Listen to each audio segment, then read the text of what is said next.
Gabriel, ninguém tá mais aí não tem ninguém na sala de espera não, né?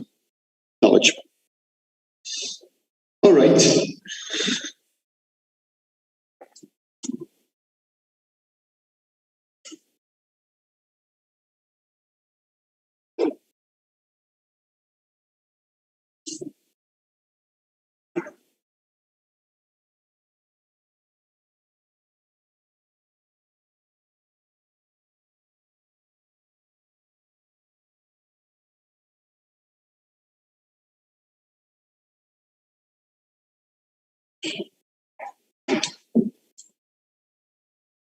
Okay, so this will be the beginning of the SDG challenge. I again apologize for the small delay, for the technical issues. We are doing this transmission both online and we also have the physical. We are also transmitting via YouTube. So yeah, the equipment here was set and we are now fully working. So perfect. I first of all welcome everybody to the SDG challenge. It's a pleasure to be here again in a physical format. It's very nice that we are able to do it again in a physical format after the crisis of COVID. I think it's also important. It's symbolic. We also have the advantage of the people. We also have some students from the Faculty of Technology right now that they don't really know the physical place. So the event is a really nice opportunity as well for people to meet each other, although respecting all the coronavirus restrictions. So this is it. Since we had we did have these small delays, I will already start by composing the table and inviting everybody to come here, mainly the present professors from the Faculty of Technology. So I invite right now, first of all, Professor Márcio Unis, the Director of the Faculty of Technology of UNB.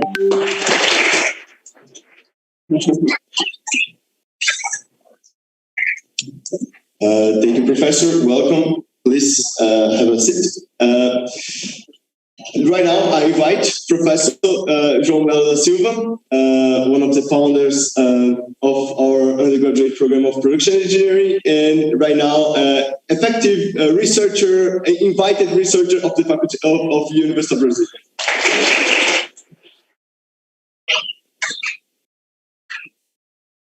After that, I invite Professor Simone. Simone, yeah, it was informal because Professor Simone, so she is also a professor of the production engineering undergraduate program at UNB. Wonderful, wonderful. And finally, to compose the table, I invite Professor Paulo Celso dos Reis Gomes, also professor of the production engineering undergraduate program at University of Brasilia, and a reference in the waste and dump site theme here for us. So yeah, please.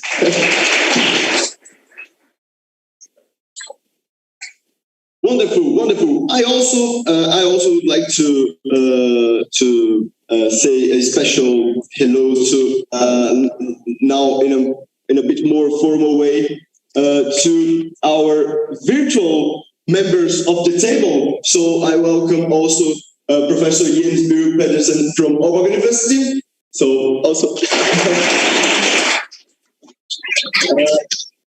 We also have Mette from the Danish embassy in Brazil, also representing our Danish connection. And Anna, who is also from the Danish embassy. So again, and we also have Natalie representing the embassy of the Netherlands in Brazil. Perfect. So this is it for composing our table, both the physical one and the virtual one. And right now, just to go straight to our schedule, adapted schedule, I invite the professors, members of the table, and everybody in the table to say a few words about about everything that we are doing. And yes, just a few words to introduce the event itself. So I will start, of course, with Professor Márcio, the director of the Faculty of Technology.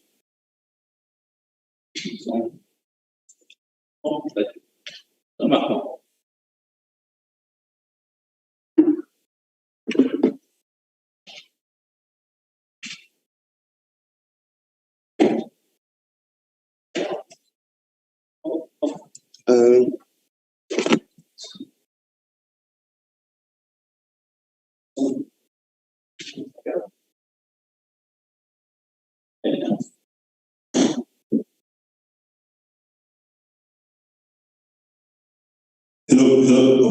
Okay. Professor Márcio. Hi, everybody. I'd like to welcome all the students, professors. Professor Gabo has retired a few months ago, back with us. So it's a great pleasure to see you back here. Cerimônia, on Celso. It's been a long time since we last met here, presentially physically. I guess the last challenge was about 3 or 4 years ago. I'm not sure. And within these 2 last years, we had everybody, all the world, went through difficult times, and especially so in Brazil. So I hope that the pandemic didn't affect you as much. Besides the crisis, the health crisis itself, we had all other types of problems involving tackling all kinds of crazy ideas. But in the end, science prevailed and will prevail. And despite all the odds that we have the present government. So we just started. We're taking physical activities in our university from last week. And I'm very happy that it can occur in such a format. And there will not be a nicer way to retake our presential activities than welcoming lots of young and people compromised with the global issues related to the environment. And this also marks an important element in internationalization of the University of Brazil.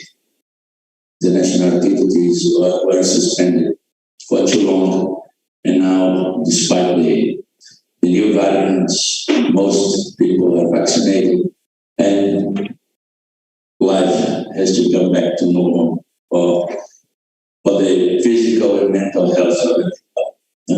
And we also have to be present to embrace the university. A university without people is a university without soul. And we are very glad to have you here, indeed. Thank you very much.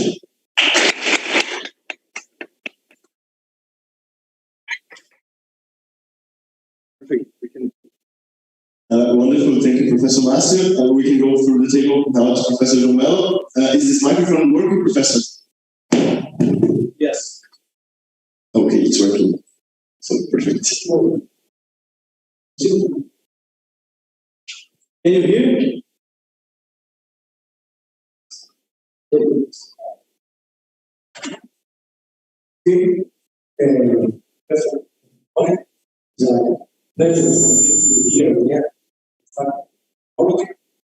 I retired August, so researcher and very nice to be here. This is the fifth edition of this event. And when you ask somebody older, they always have some history to tell. Then it is interesting when people have lots of history to get older, have more and more history to tell. And it is very important when you are part of the history that you are telling. So this event was born in 2017. Aida Guerra, that is from Aalborg, campus of Aalborg. She's a professor there. Presented me Mona Lisa 10. It was a professor, she is now retired from Aalborg University. And she told me that Mona Lisa has something to present, to write a paper, a history of PBL. And that the University of Brazil was one of the parts of this approach. And the University of Brazil was built.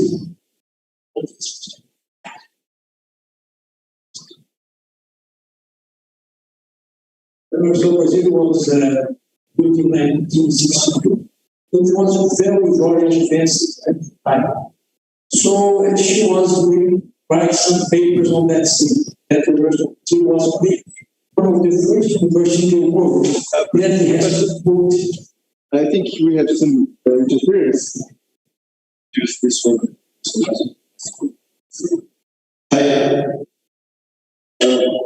Okay. So I was telling that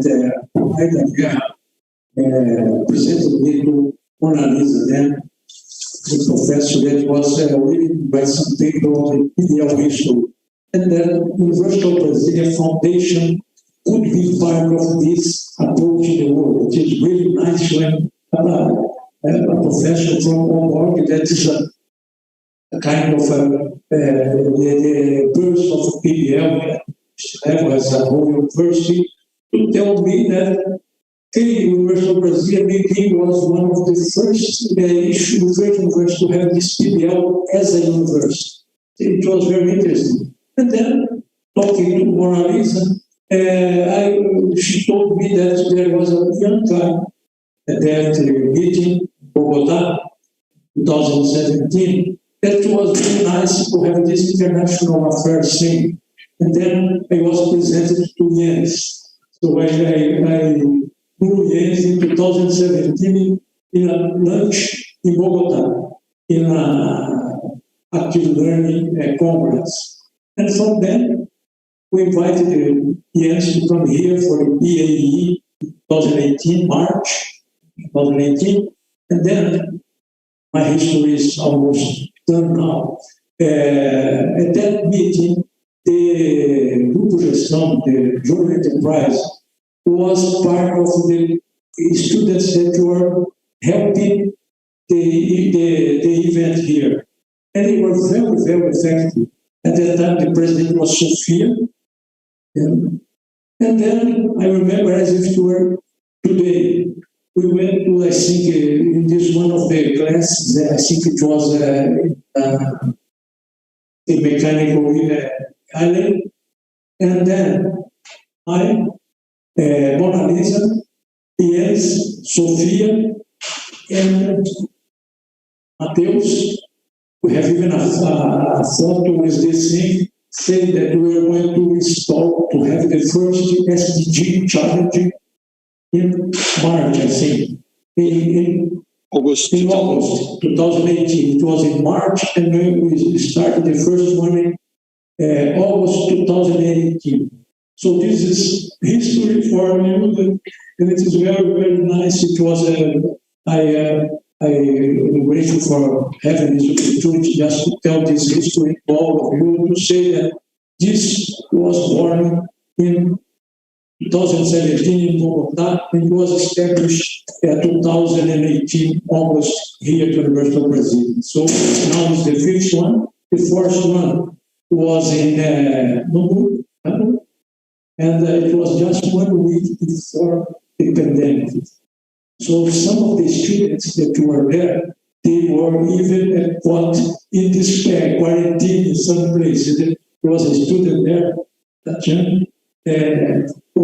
went to Spain and had to stay in Spain in quarantine for a few days, and when she came back, she was quarantined in Naples and saying that it was some kind of this thing. So it was just 1 week before everything was closed. So this is the history. So I pass the word to Paulo Celso that was the one that was very, very nice in terms of writing this history also.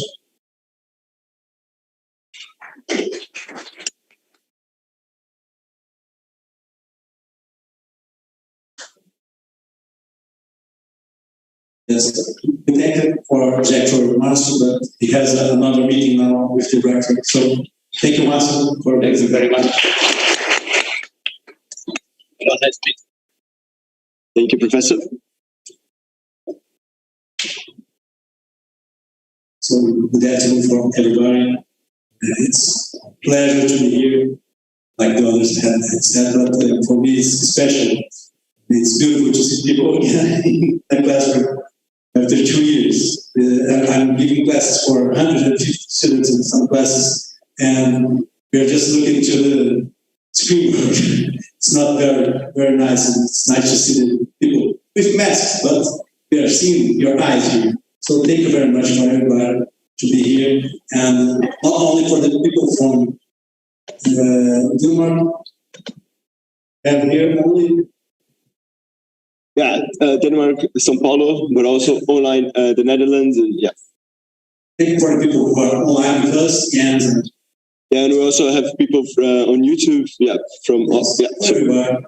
So here in the past who are watching us, it's a pleasure to be here in this meeting. It's not only a meeting, it's a journey, it's a week of work. We work very hard this week.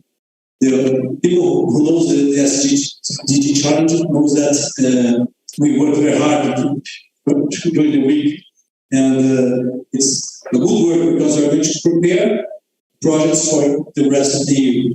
So we're going to make the teams here, and I'm not going to start here speech. Yeah, you have, but the waste management, that is the mega team we're using in our head, like headlights here. It's a problem in the SDGs, in the sustainable development goals. We are going to attack the environment issues and the poverty with the waste speakers. So it's very good to see you here. We are going to have one waste speaker here today. Sinomar is going to represent the waste speakers of Brazil. We have about 3,000 waste speakers working in Brazil in organized institutions and cooperatives, and 1,500 more that are in the streets. If you go to the streets here in Brazil, here in the university, you pick this area here, the factory, and you are going to see more than 50, 60, I think 60 families that are working with waste during the pandemic. So if you go to the other streets down there, the area 4, you're going to see more 50, 60 families that are working with waste. If you go to all over Brazil, you're going to see these families searching for revenue, searching for money, searching for waste. So we're going to talk about something very, very important for them. If you can help them, you can give some expertise, some knowledge that they can work with more efficient way, in a more efficient way, we're going to do a great job. So that's the idea. I'm going to talk more about this later, but I'm very thankful. I have to thank you very much to be here and to want to work with them. We're going to know them today very, very quickly, but on Wednesday we're going to have a visit to their place of work, and we are going to see the reality. So, and they are organized ones. They are not going to work if they're not organized. It's not easy. With the organized, it's very difficult. Not organized, it's not impossible, but it's not for us. It's not for engineers only. We must have people for social advice together. It's not very easy. So the last time I want to say this, thank you very much, and let's start the week. The passport teacher Simone here. Thank you very much.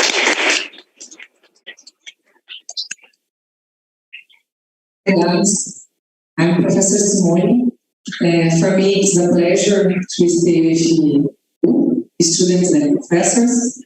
I am coordinating this event with the other professors from Production and Mechanical Engineering Department, Professor Gianni too. And I would like to thank Professor Jens by the partnership. The results are so very good, and I hope you enjoy this event. Thank you.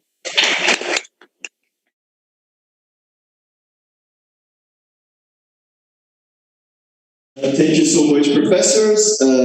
It was great to hear your first words, and I also must thank Professor Márcio. He had the meeting with the rector, but it was great to hear also from him about the event itself. And before we start going, making even more progress in our agenda, I would like to invite Grupo Gestão here, via the president of Grupo Gestão, Nicole, to say a few words about the partnership and the whole doing of the event, which is actually a student event led by Grupo Gestão. So, yeah.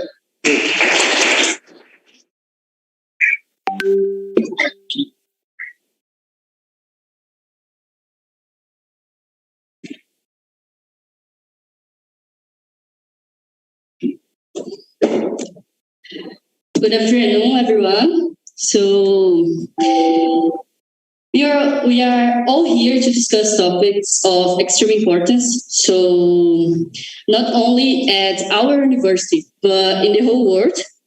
The 23rd UN Agenda carries themes that remind us of the importance of coming together as a community. The SDG is an event that promote this, and I'm very happy to be here as Nicole and as the president of Grupo Gestão. I prepared just a little speech, but I will say like here because it's easy. So what I am here to say is that Grupo Gestão is an enterprise that values the impact of people. So to impact people and to be the difference. And we are very glad to be here with this event and impacting not just Brazilian people, but everyone that needs. So I remember the first time I participated as participant in this week of SDG. I was in first semester of UNB, and it was a wonderful experience. I want your experience to be as wonderful as was mine. So enjoy, create, innovate, and be happy. Thank you.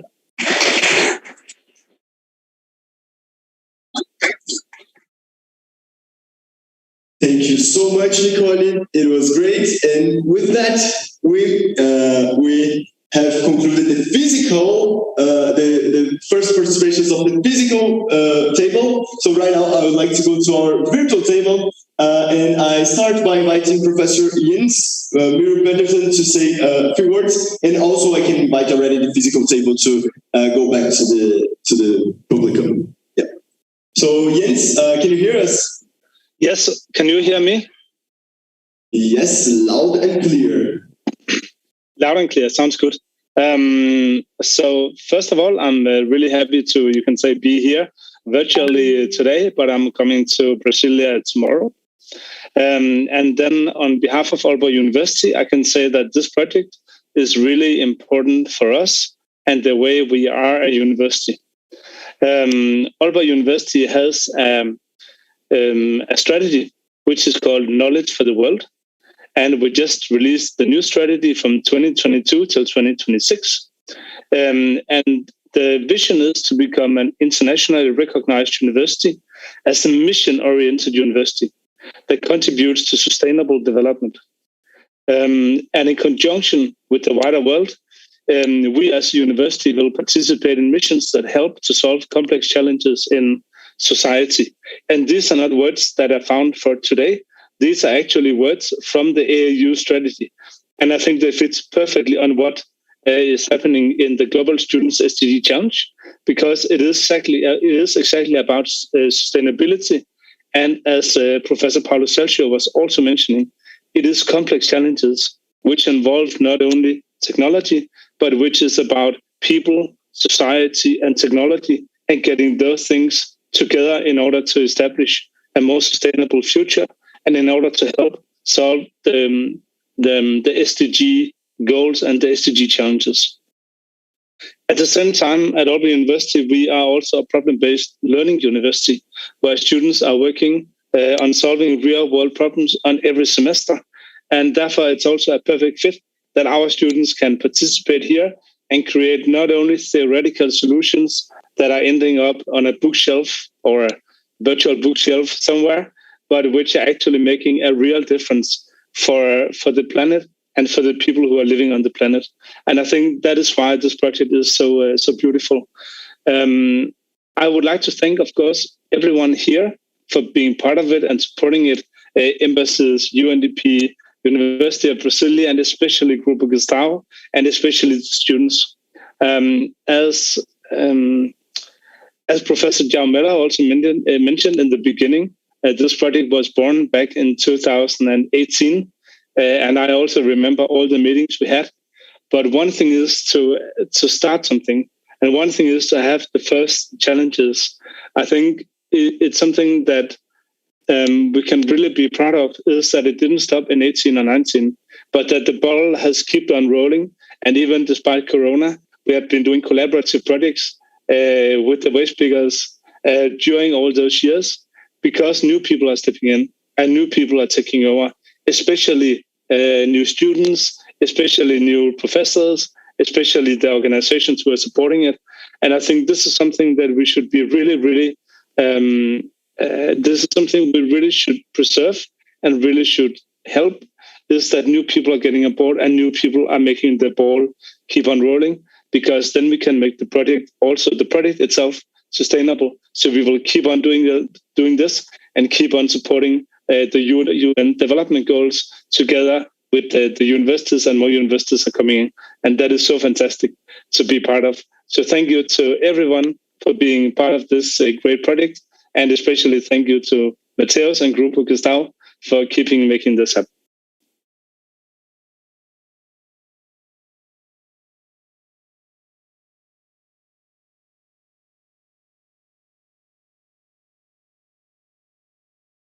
And Mateus, you are muted for us.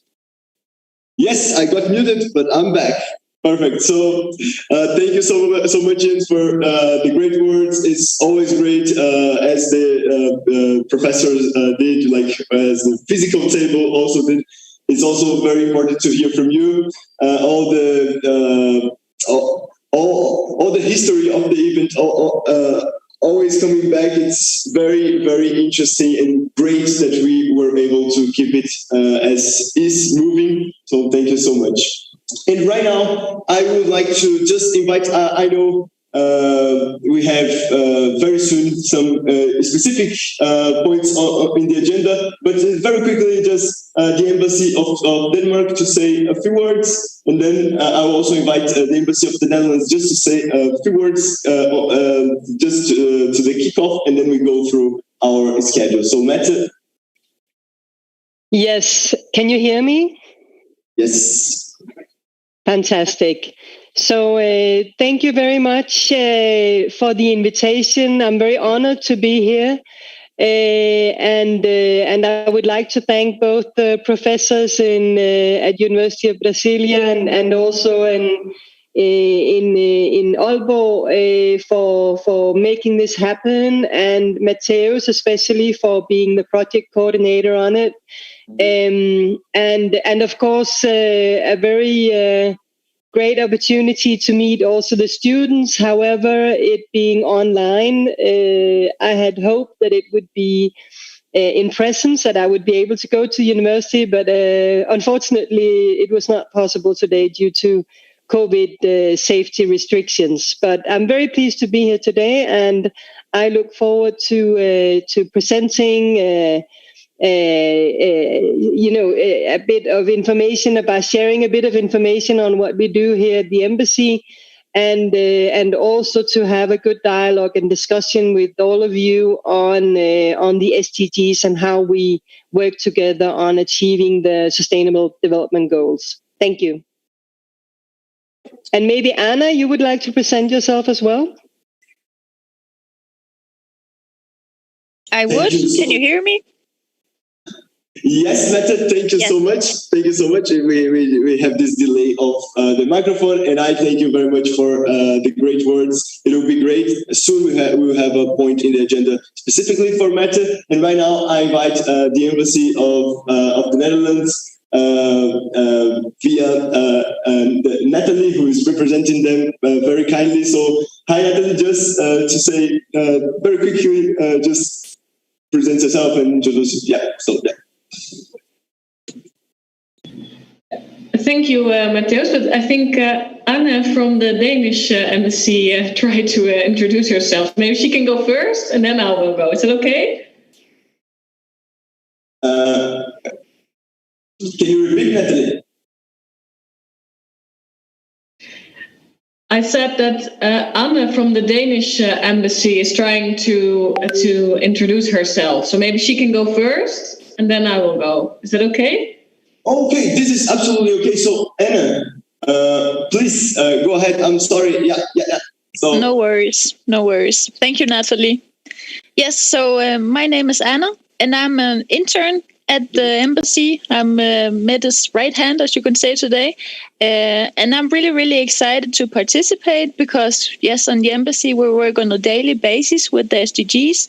But as a student, I've been, told a lot about the SDGs, but I've never had the opportunity to actually incorporate them into my everyday work as a student, into my exams and into my projects. So I think this is a, wonderful idea. And I'm very, very, very excited to participate. So thank you.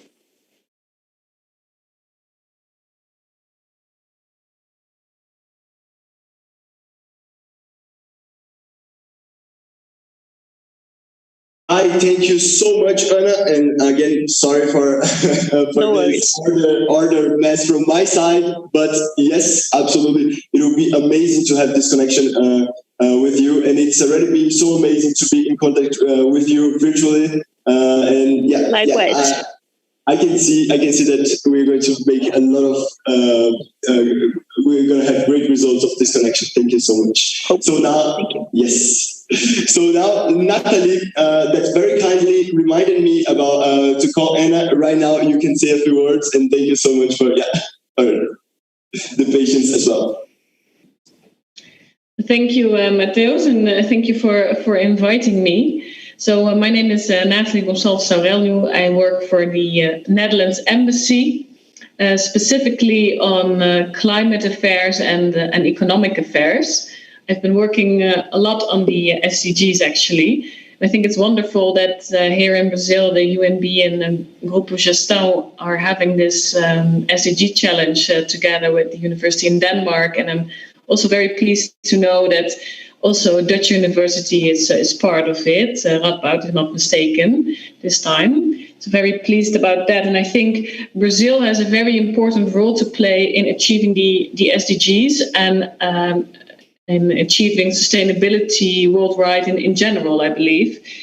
And especially young people have an important role to play here. So that's also why it's very good that you as students, as young people representing the future of this planet are involved in trying to future more sustainable in that sense. So yes, very happy to be here and to learn about this year's ideas. Thank you, Matthäus. Thank you.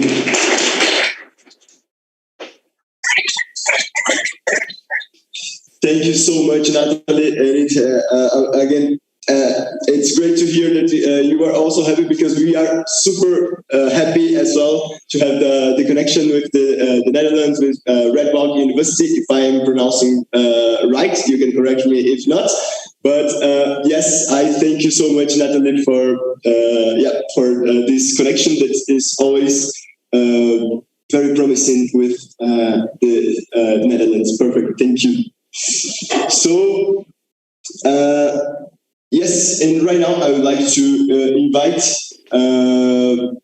Christina from Radboud University to also introduce herself. He also has a point in the agenda afterwards, but just as a start. Can you hear me? Yes. Okay, so now it's just the introduction. So I would like to say good evening to everybody, to thank you for the invitation. It's such a pleasure to be there and here. I am in the Netherlands right now. It's evening and winter, and to see you all in Brazil, Brasilia, in summertime. And it's also a pleasure to see Natalie from the embassy, because I am here as a professor now, but I was an UFIC. I am an alumni from the Institute of Social Studies here in The Hague. So, and after, oh my God, I think more than 20 years, I came back as an associate professor at Radboud. So I think it's also something that to acknowledge that part of my education is also a result of a program that was run by the Dutch government. I know that the NUFIC office was closed in Brazil, but at least I know that you have some fruits all over Brazil and now back in the Netherlands. So thank you so much for this opportunity to talk about the SDGs, that I think is very important, and also to talk to young people that I really like. Thank you.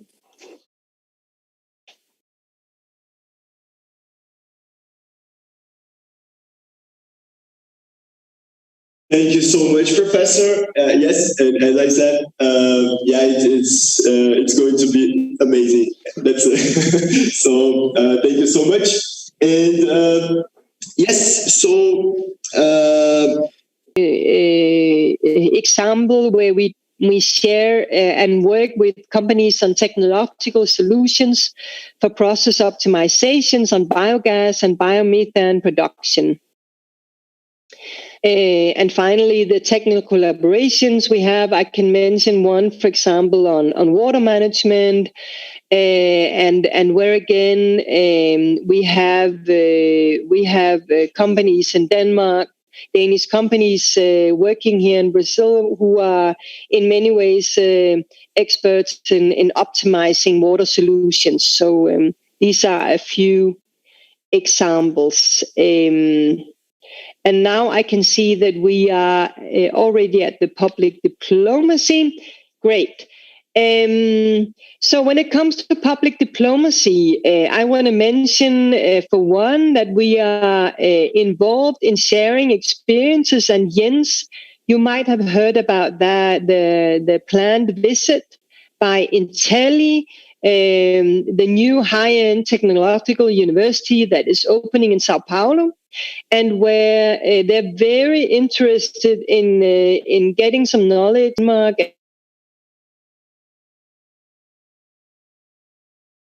Aalborg University and the project-oriented way of working, and being very closely linked to working with private sector, working with the government institutions, etc., on your research, is something that they're really interested in learning from. And we had I'm talking for the next. It's the next slide. Public diplomacy. Yes, thank you. And we had planned, Anna had actually put together a very interesting program, including a visit to Aalborg University, but unfortunately we had to postpone due to the COVID situation. But we are hoping that soon we'll be able to have senior management representation from Intelli go to visit Aalborg and also to visit other universities in Denmark. Nordic Dialogues is another example that I want to mention to you. As I said, we have a very close Nordic cooperation, especially when it comes to the SDGs.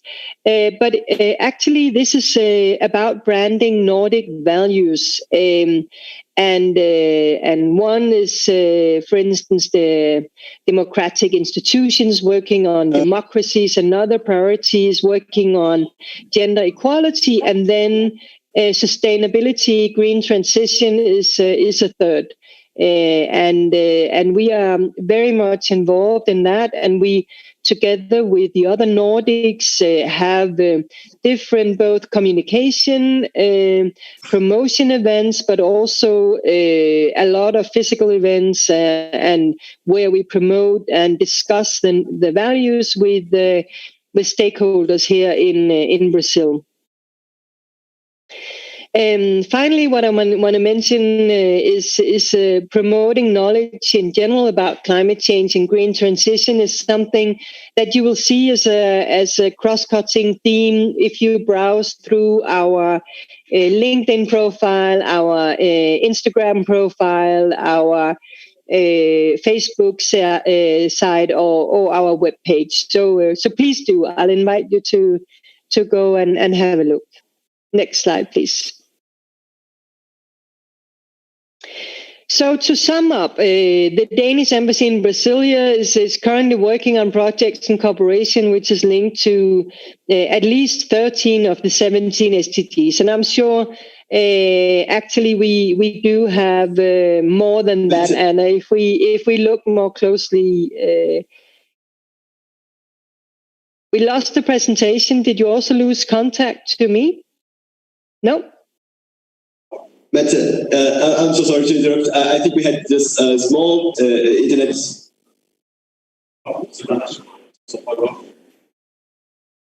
Okay. Are we back?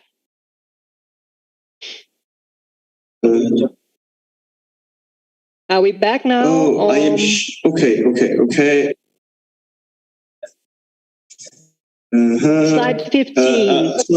Sorry, I am just making some. Okay, can you see the screen again? Can you see, Gabriel? No, I saw. Facing some connection issues. Just 1 second before we can continue. But actually, Matthäus, I only have 2 slides left, so maybe it's okay. I can just talk about it if the sound is going through.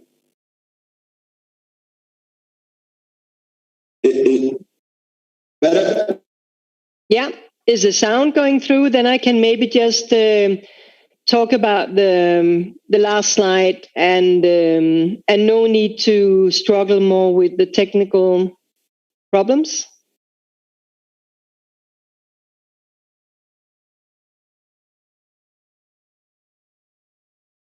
Yeah, would that work?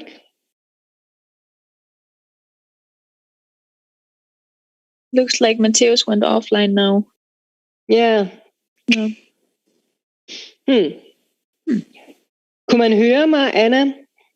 Det kunne man sagtens. Jeg kunne fint høre dig. Men så til sidst, så frøs PowerPoint-showet, og så forsvandt Matthæus. Men du gik klart og tydeligt igennem. Okay, og hvad med, hørte man, hvad jeg sagde i forhold til public diplomacy? Ja, det gjorde man. Men det okay. Andet sidste slide hørte vi ikke noget af rigtigt. Nej, og det er jo, den var jeg heller ikke rigtig nået til. Så det er fint nok, så tager jeg bare den igen. Yes. We had a connection problem. Sorry again. Just a minute. Okay.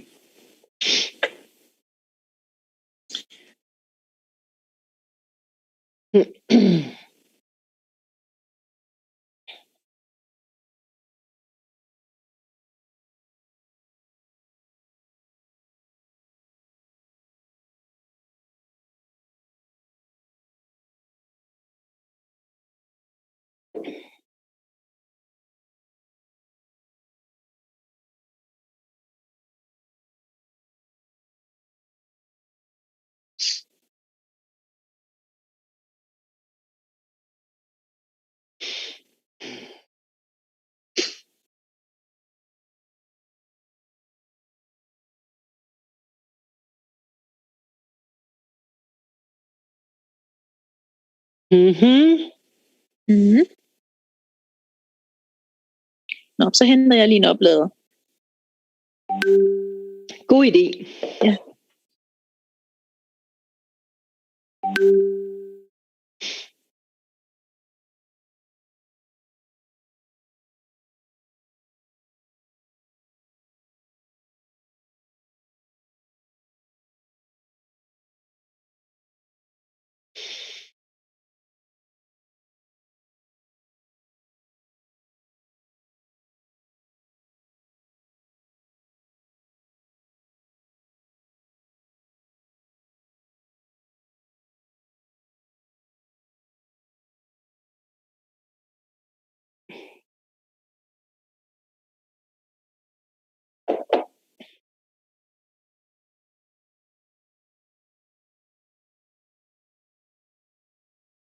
Hi, Mateus, can you hear me?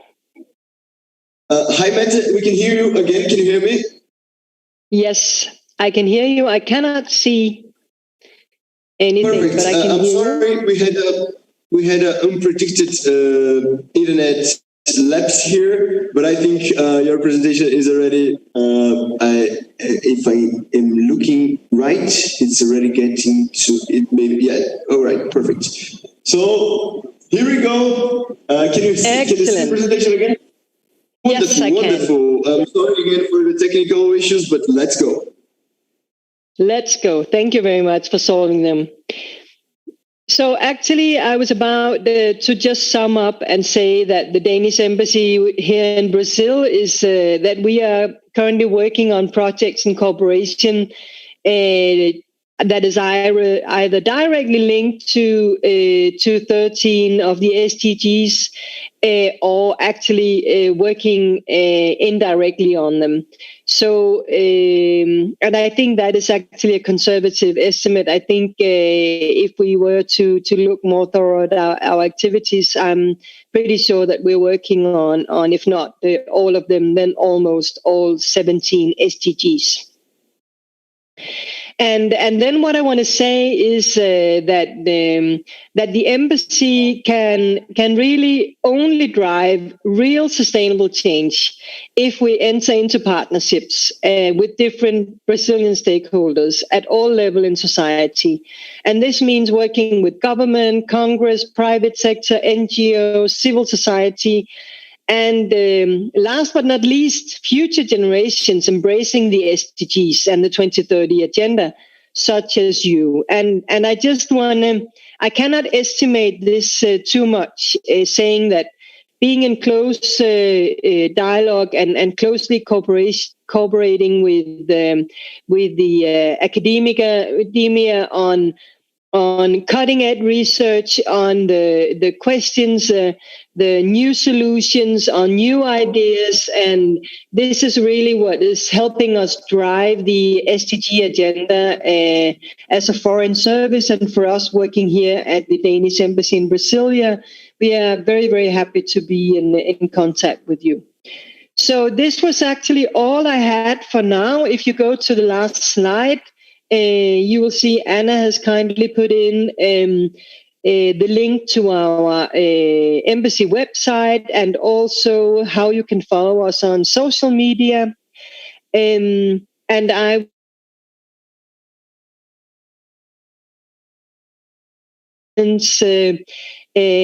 ideas that might come to mind now after my presentation. So thank you very much.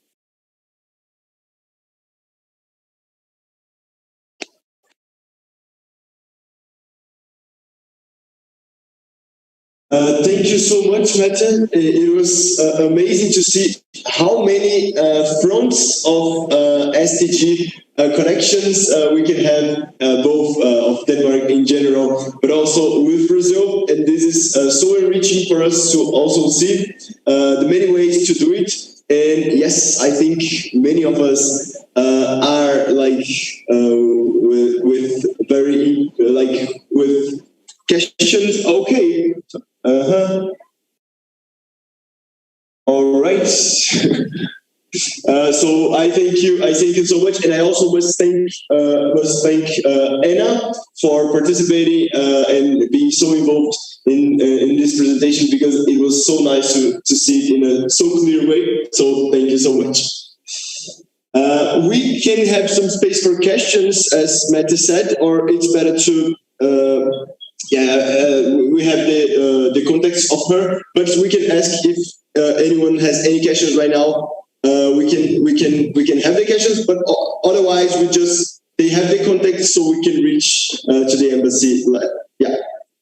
I think it's better than to let it reach. So Mette, I thank you so much. Then I will send you any questions if they reach me with questions, or if they reach you directly, then it's there. So thank you.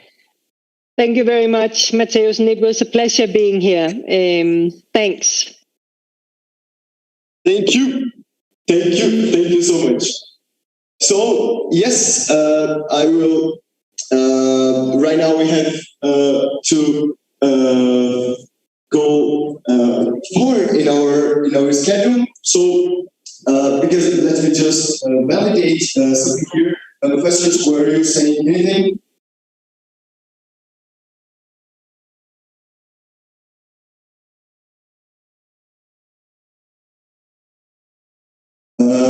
Perfect. So, Professor Christina, can you hear us?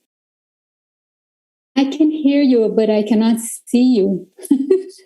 Yeah, now yes. Okay. Oh, you can hear me, but you cannot see me. All right. Yeah, I think it's because you're still sharing your screen.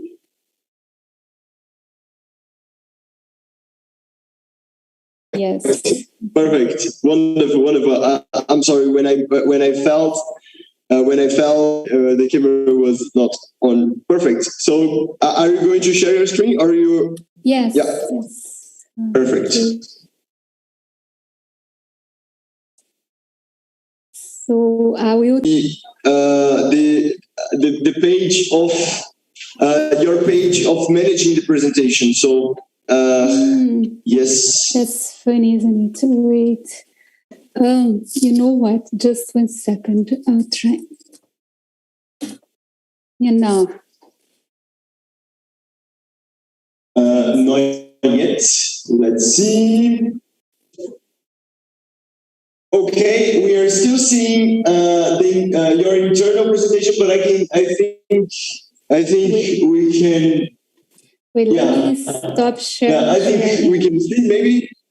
Yeah. I'll stop sharing and share again. Perhaps because I had two screens here with me, so perhaps that was the reason. What about now? Okay, right now it's perfect. Okay. Thank you, Christina. Now it's perfect. So my presentation will be more, as you'd say, academic. I was asked to prepare a short lecture on the Sustainable Development Goals for students. So that's what I prepared. So thank you again for the invitation. So I'm going to talk about the Sustainable Development Goals as planetary challenges and giving you a governance perspective in the Anthropocene. Okay, I'll try to connect several concepts. Some come from Professor Christina. Just to ask, is there maybe a way to the mic? The sound is a little bit low. Okay, sorry. All right, so I would like to thank again for the invitation. And also, I was asked to prepare a short lecture for from students, right? And so for that, I tried to connect a few concepts that come from governance studies and also sustainability science. And I tried to say like the Sustainable Development Goals as planetary challenges, a governance perspective in the Anthropocene. Okay, so you all know the the global goals for sustainable development. So now I would like to call your attention to this picture that was taken in August 23rd, 1966, and was the first view of Earth taken near the moon. And this photograph and the other ones that were taken in just all Apollo missions and all missions to the moon, they were very important for creating or for really fostering this imagination and also the awareness that we all share the same space, planet Earth. And that was also very important to the environmental movements, like when, for instance, the Earth Day was created in April 22nd in the United States, many mobilization of university students, but also many studies and all. And that was the reason why in 1972 was it was the first UN conference that really dealt with environmental issues from a global perspective or international perspective. But I think this awareness that we share one space or one planet was very important on the 1960s and 70s. But right now, how it is, I think this whole question on when Earth has come back. And I found this picture on the internet. I don't know the source, so I'm sorry. But it's the planet Earth that's wrapped on plastic. And I think this awareness that we live in one Earth has come back to show us that we have limited resource, like source. We have only one source, planet Earth, but also talking about sinks or where we throw away our waste. In fact, nothing is really thrown away. We have seen climate change. That's the so CO2 gases or methane and all the gases, they just stay in the atmosphere, right? So if we throw away plastic, stays in the soil, goes to the ocean. So all aerosol substances that are around us and surrounding us, nitrogen in the soil. So everything stays on Earth. So Earth, in fact, is not an open system, but a closed system or a closed interrelations of many systems. And now from that realization comes the concept of the Anthropocene that comes from geology, in fact. And I think there's a lot of debate on the Anthropocene and how the geologists are still figuring out if you are or not. But this whole notion has entered social science, arts, or biology, ecology, and the notion that we as human beings are affecting Earth systems in a way like a geological force. So that's the metaphor of the as the meteor that fell into Earth in thousands of years ago. Now we are these asteroids. But who are we? We are not a homogeneous species. In fact, we are many groups of people, many societies, many countries. But this notion of the Anthropocene is very important for this realization. First, we live in one planet. Second, as human societies, all are affecting Earth as if they were a geological force in terms of affecting the climate systems, hydrological systems, the ocean, and all systems on Earth. So I think we and you young people are very challenged to rethink time and space. It means history, geography, politics, but the relation among us as human beings, but also the relations between humans and non-humans, because the Anthropocene gives this realization of this interlinkage between society and nature, society and all planet systems.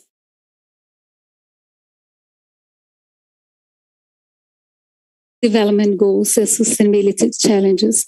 So you all know that the Agenda 2030 is the Agenda for Sustainable Development that was signed by by countries, by all nation states in 2015.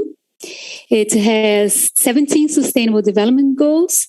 It's a comprehensive global governance framework for sustainable development. So it's encompasses 17 goals, 69 targets, and 232 indicators in the areas of poverty reduction, environmental protection, prosperity, and peace. It's important because has a broad acceptance and also commitment from the international community, as you could see from the example of University integrated, and it has goals for people, planet, and prosperity. It's an agenda that's considered more broader and more encompassing than was the one before that was signed in 2000, the Millennium Declaration.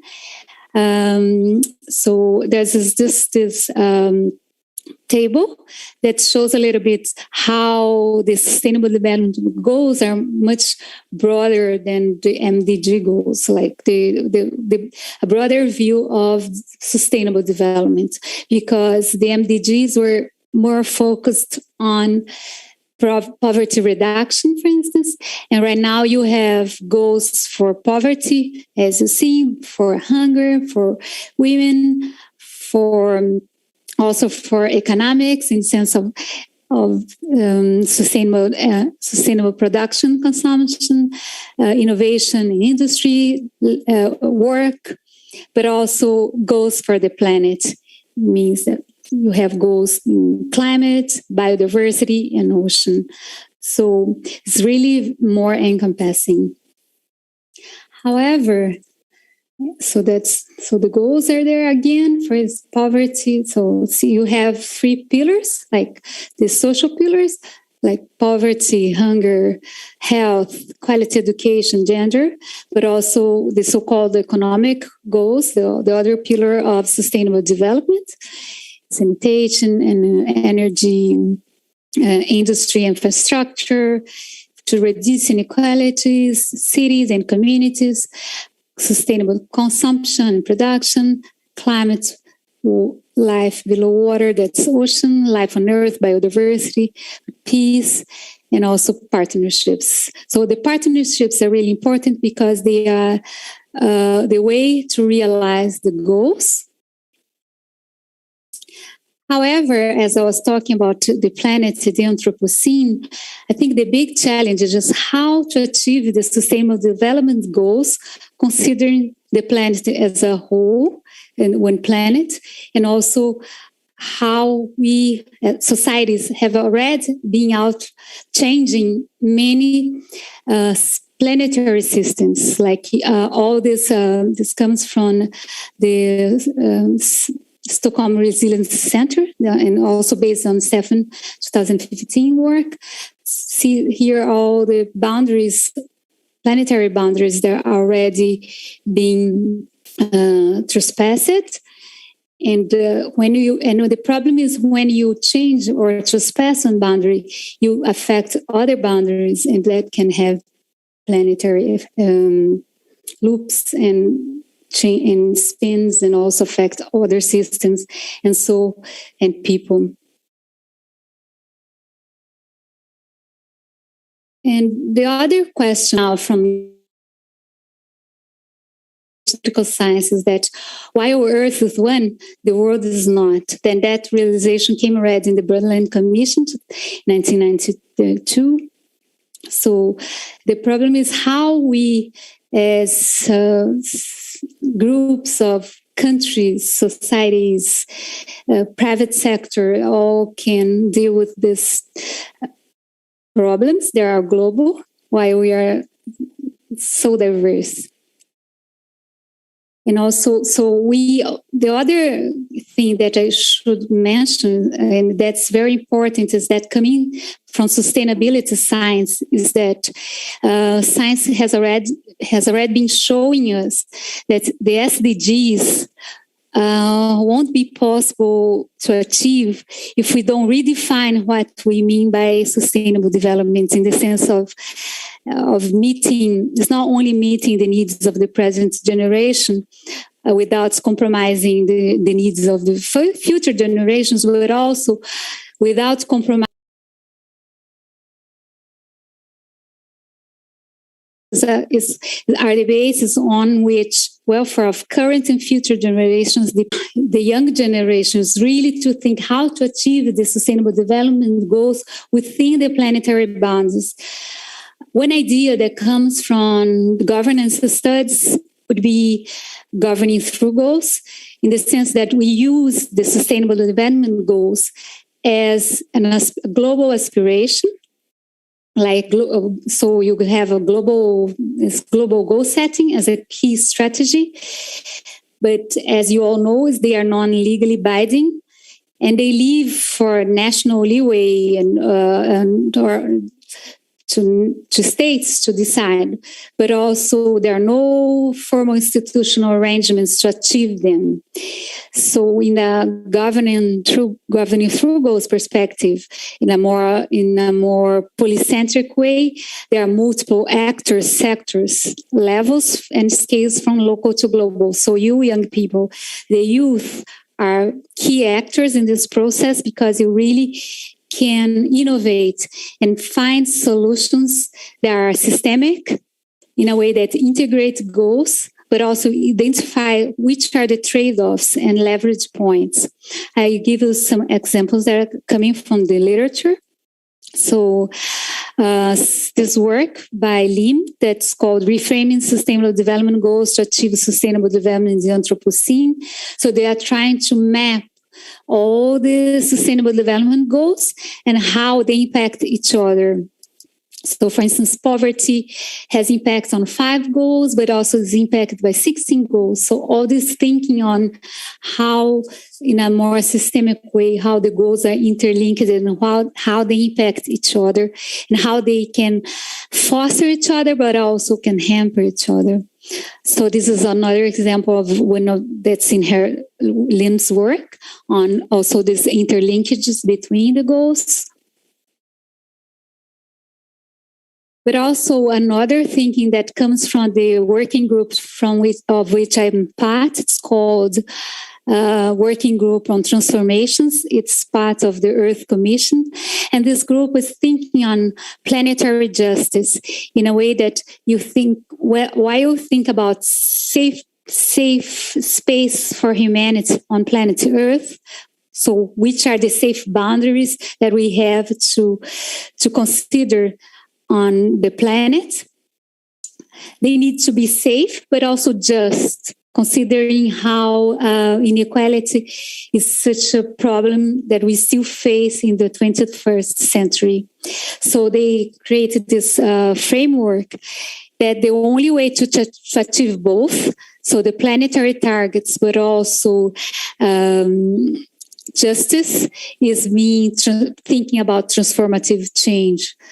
So we need to think beyond what they say, only incremental change. Understand what are the main gaps.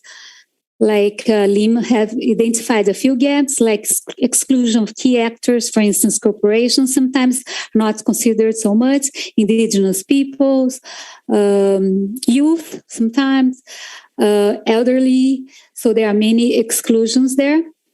And some issues are not taken properly, like intergenerational inequality, population. There is an inadequate reconciliation of economic growth with maintaining our systems. As I said, the focus still too much on growth or economic growth, but I think the focus should be maintaining their system in a just way, and considering just, so they say planetary just, in a way of considering human beings, but also ecological systems and also non-human beings. They say that's the efficient consideration of the relationship with the international law. But also they identify some leverage points, and they do identify education and innovation as important leverage points, and there could be key drivers to address the sustainable development goals, in order to achieve sustainability in a broad sense. That means the social, the economic, but also the planetary goals.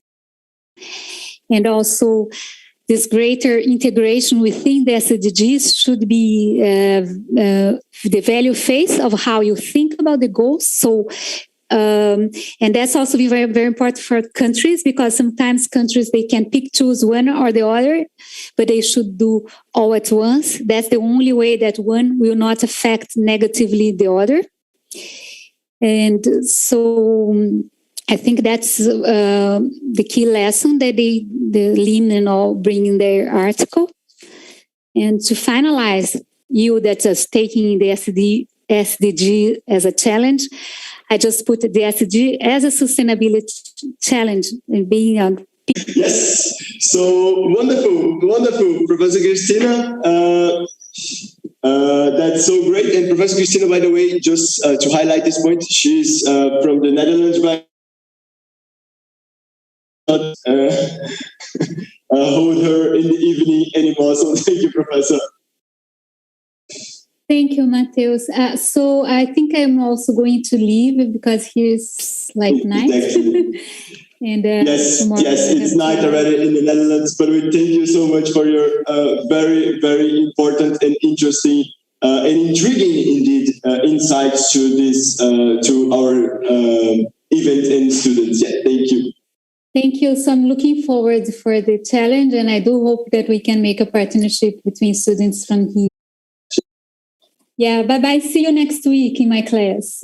See you next week. Thank you. Thank you so much, Professor. Bye-bye. Have a good evening. Wonderful. As we had said, we are going to have a pause right now. Break, coffee break. So, and we get back in 15 minutes 15 minutes. So wonderful. So we get back at 4:30, but Nicole has something to say before. So I'm going to speak in first Portuguese after English because it's important announcement. Só um aviso para todo mundo. Então a gente vai parar agora para o coffee break, né, de 4h15 a 4h30. Todos os dias do evento vai ter coffee break, o cronograma também vai ser atualizado, só para avisar isso, que algumas pessoas não estavam vendo isso no cronograma.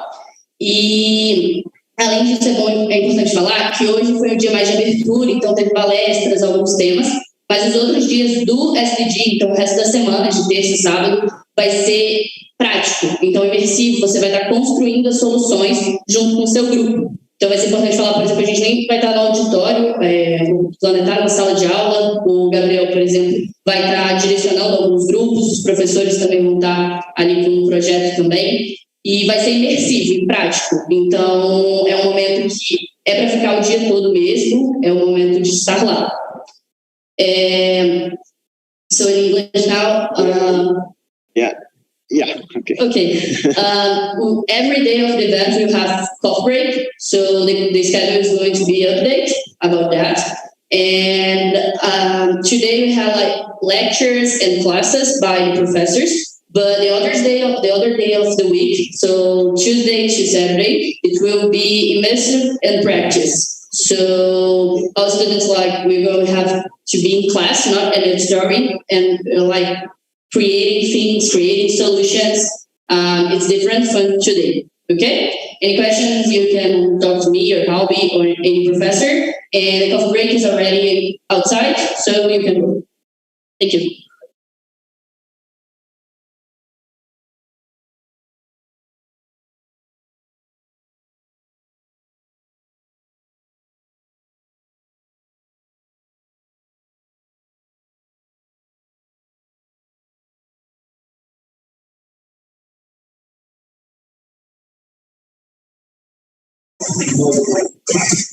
Vamos chegar a Lita, tentar chegar qualquer coisa.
Vamos, o PC vai apresentar. Baixou aí? Baixou aí? Baixei, vou apresentar. Nicole. Deixa eu baixar aqui.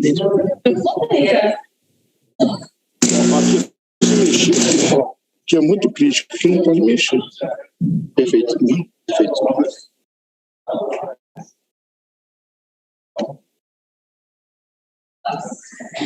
Perfeito, vamos nessa.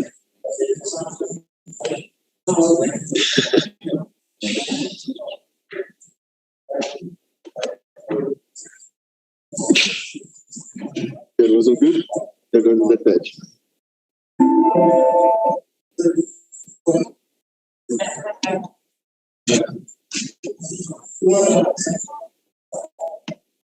Oi. É isso, tipo, a galera. Que a galera viu o restante. É porque foi o que eu te falei, Gigi. Só foi conseguir na abertura. Eu achei que a abertura era o dia inteiro. Mas. Várias coisas depois, tá?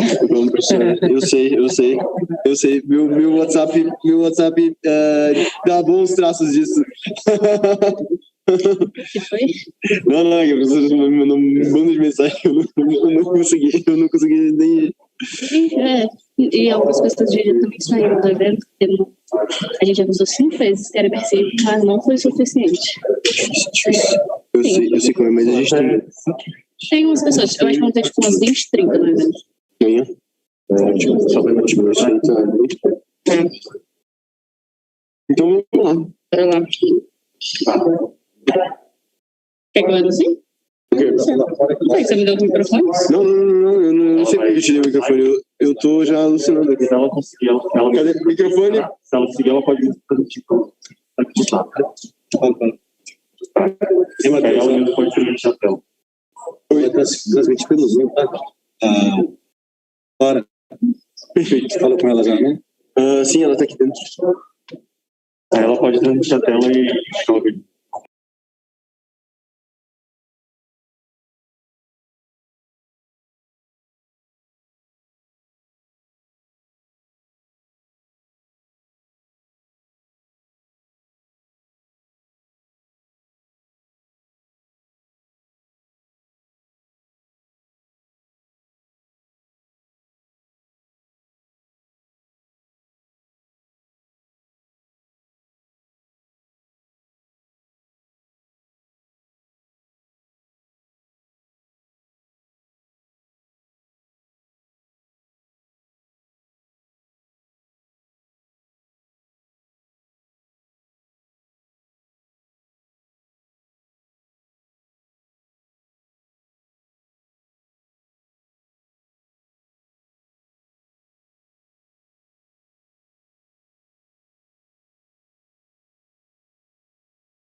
So let's keep moving with now Professor Paulo Celso.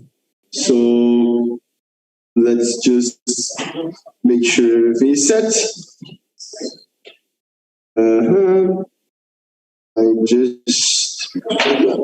Perfect. I will just direct the camera.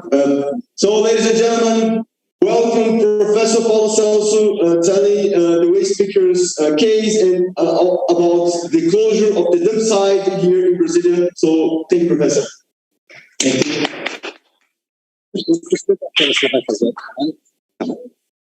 Well, guys, let's have a little talk today. But today we're going to see some images that may say something to you. But in 2 days we're going to visit this place. So we're going to know it in a way more deep than today. Today is a surface of the problem. Okay? And I will show, for me it's important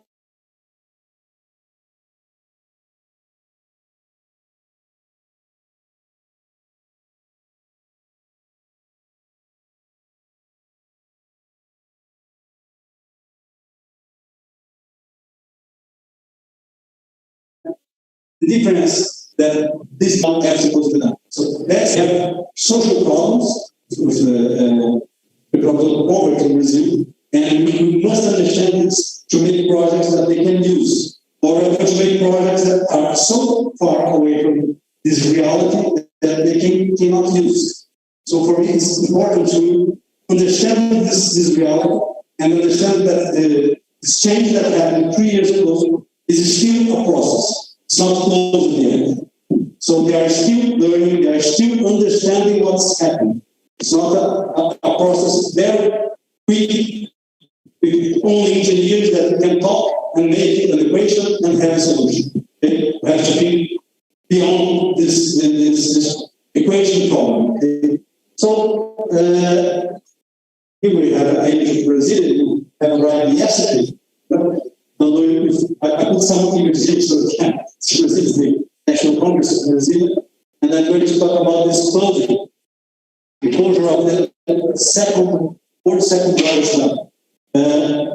We have here Brasilia, you see now, we have 62 years, the capital of Brazil, and we have 3 million inhabitants. So it's a big city. It's the third city of Brazil.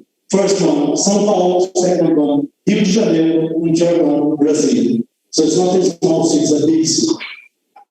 And we have the highest per capita income in the country. So we have everything here. We have money here. Federal headquarters of the federal government. But have the inequalities, a huge social inequality between Lago Sul, it's a neighborhood that's severe, and Barão, we have a street between them. It's almost 50 times the difference there.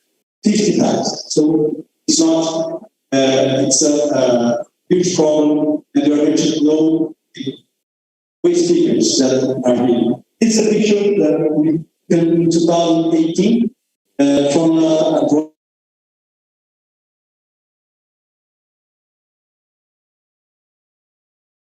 So this was one picture of the open up. 40 million tons of garbage rated in 50. It is still there. We do not make a solution for them. It's important to cope this. That's the problem. We close this.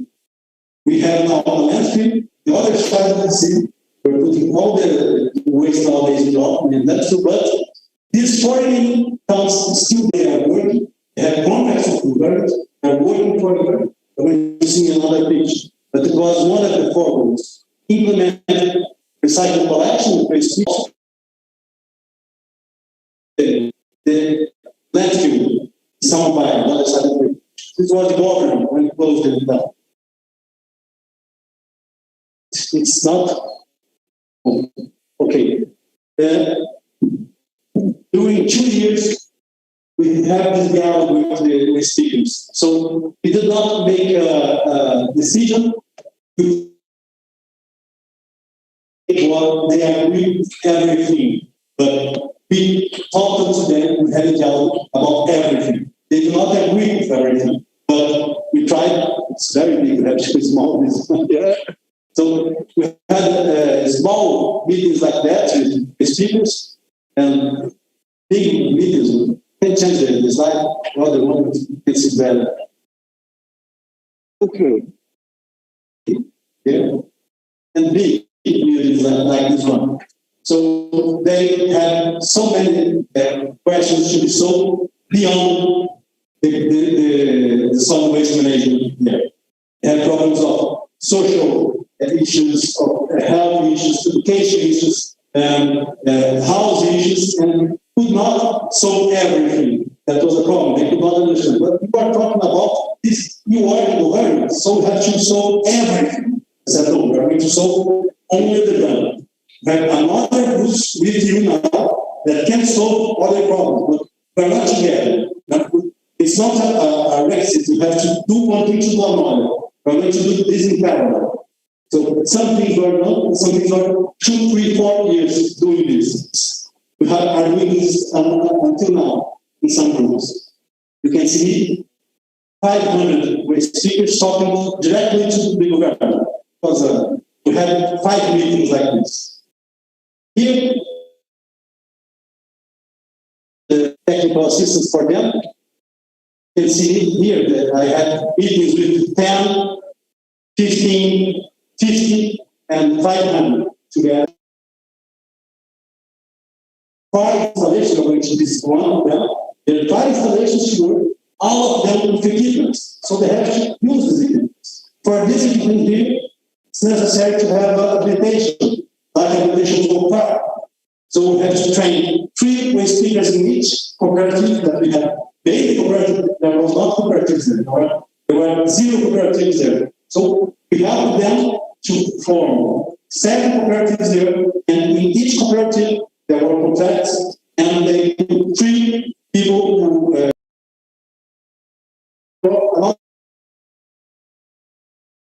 we tried to, and someone of them to work with numbers, contability. So it was not very easy because we have a problem with the lecture. They don't, the majority of the speakers in Brazil do not know how to write or read. So it's not very easy to work some issues. We have to choose people to work with them. We have a partnership with another faculty of our university in Cerimônia about health, and we have these professors here working with them. 1,083 waste speakers, we made all health exams. 100 waste speakers have made the documentation. They did not have documentation for Brazil. We made the ID for them. About 100 waste speakers we made ID. They did not have an ID. And 100, another number, if I remember, it's about 80 and 90. We had making courses for them to learn to write and to read. And this team of professors here of our university are still studying with them. It's a research to Canada, and they're still making this monitoring. They are still monitoring the health of these 1,000 waste speakers that are working here yet. So we had these contracts, about 30 contracts with 23 cooperatives, because there are 2 different contracts, one for collect and another one for treat the waste. It's about 1 million per month that the government pays for these cooperatives. So if you make the counts here, it's about 35,000 per month per contract. Okay? And it's about 1,500 speakers working directly with them. You can see 1, 2, 3, 4, 5 different cooperatives here. They bought the trucks to make the collector. So they are working with this the last 5 years. We started in 2017. 5 years working with this. Nowadays, they do not work only with the government, they work directly with the private sector. Making the service always the same way for the private sector. And we have to make this capacitation for them also. The construction element is one of these material recovery facilities. So they are working in these places now, not in the government nowadays. And you have, you can see inside there a distant work. So if you about safety and about health and about ergonomy, you can see here conditions are completely different. So they have here a good place to work, a good place to work. I'm not telling it's the paradise. We're going to visit there. They have problems still. That's why we are here. We're going to work with every semester. Here, Professor Romero, of 50 students. And this semester, we're going to work with students of Professor Cerimônia also. We're going to reach 130 students this semester, trying to understand and to make some adjustments, some movements there to have a greater efficiency. You're going to see them. They have problems. Because after 3 months, if you leave the facility and you return 3 months later, it looks like they come back to zero and have to start the capacitation again. one of the projects is to optimize this operation. I had so many discussions about the velocity of this equipment. We can put different speed. So it can be very, very speed, okay, it can be very, very slow. And they want to be speed, and I want to be slow. And we do not have a consensus about that. Never. 5 years. So I don't know, we're going to see that 6 months, I do not visit them. They're going to see. Maybe it's going to be very fast. But it's a discussion. There are other ones, the teams, the projects that are going to work with them for optimization with cities. Not only on the machine, but they have the issues here, the other level besides down this one. We have opened the latitude, and in the latitude we would not have any speakers. It was a problem. They want to be there. They said, "Oh, we are going to close the open up. We are going to."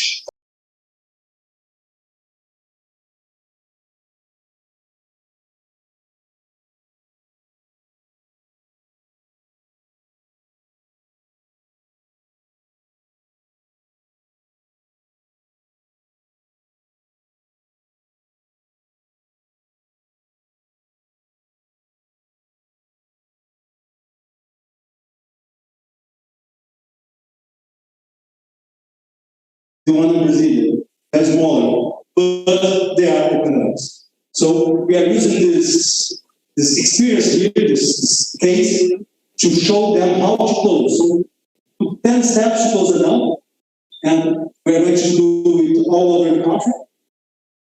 5 steps, the first 5 steps, we have all the material we are done to this. And the last steps, the last one, here, people in production engineering, monitoramento e avaliação. It's not enough to close them. We have to continue there to see if it's still closed. We have more than 3,000 open dumps that are closed here and was reopened 5-6 years after. And you have a landfill and an open dump. And in 5 years, you have 2 open dumps in the same city because the landfill became an open dump. And the old open dump was reopened. So we have double the problem. So here is the plan. If someone wants to see this material there, I can. It's on the site of the Environment Ministry in Brazil, but I have this material. It's about 30 pages. That's important. How to close it down. Have some here. You can see to recover the material, the recyclable material with speakers. So from here to here, so it's in the material how to do this all over the country, all over Brazil. They have some numbers, the costs that you must put into the plan. And here, I like this information, just to close the presentation. It's a study that they made a simulation, the work map, 2 years ago, and they made a simulation, water waste point for 2050. If we still doing the same thing we're doing today, 30 years, we are going to increase 70% of our generation of waste. So we'll come from 2 billion nowadays, 2 billion tons every year in the world to 3.4 billion tons in 2000. If you do not know what to do with this, 4% of metal, 5% of glass, 12% of plastic, 17% of paper, and 44% of green and food waste. We are going to have a problem, but you are going to be I forget the days. Heritage for you, not a good heritage. Sorry. And this is a few for our Professor Romel. We studied these 4 steps here with our students for the last 4 years. Isn't that?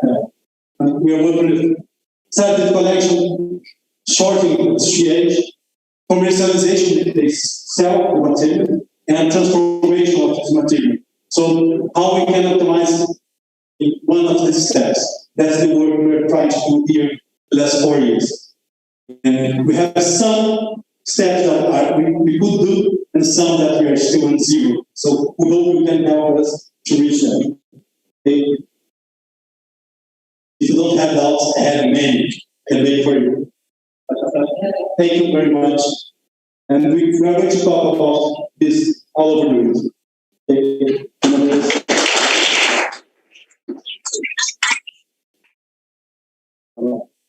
Yes, thank you so much, Professor Paulo Celso. Always great to hear this great story of improvement, but it's still a lot of challenges to be targeted and a lot of work to be done. So, and this is why we are here. Okay, I'm keeping the mask right now. So wonderful. And right now, as Professor Paulo was talking about, we have Flora online. So I ask Flora, can you hear us? Yes, I can. Wonderful, wonderful. And I will let Professor Paulo also present you in the proper way. So, Professor? Flora is an environment engineer that finished the course here 5 years ago. And she went to work with waste speakers with me, and the team was incredible, more than 10 engineers. And she worked there with them, directly with them, with these new installations. So she has some information very important for you. And she's still a student. She come back to the university here. She's a master's student at the Environmental Institute here. Okay? So Flora, you can talk to them. We must change the picture there. The presentation. Just a minute, Flora. She could not be here physically because she's working very far from here. Yes, so 50 kilometers. May I share my screen? Yes, I think it will be better, Flora, if you can. Great. All right. Mm-hmm.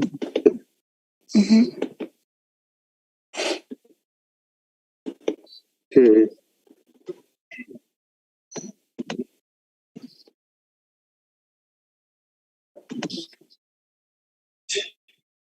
Faz agora. Você vai fazer uma tradução livre aí? Posso começar? Vocês estão vendo minha tela? Só explica. Flora, yes, I can see your screen. Sim, eu consigo ver sua tela. E você vai falar em português, então eu vou fazer a tradução simultânea, é isso? Perfeito. Se possível, eu agradeço. Então, perfeito, Flora. Pode deixar, a gente vai fazer a dinâmica aqui. Perfeito. Obrigada. And I also need to explain to the public, of course, that Flora is going to speak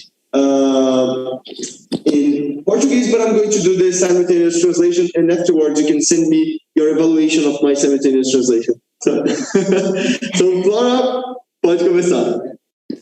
Bom, boa tarde. Meu nome é Flora Fujiwara e eu sou estudante aí do Programa de Tecnologia Ambiental e Recursos Hídricos da UNB. Hoje eu vou fazer uma...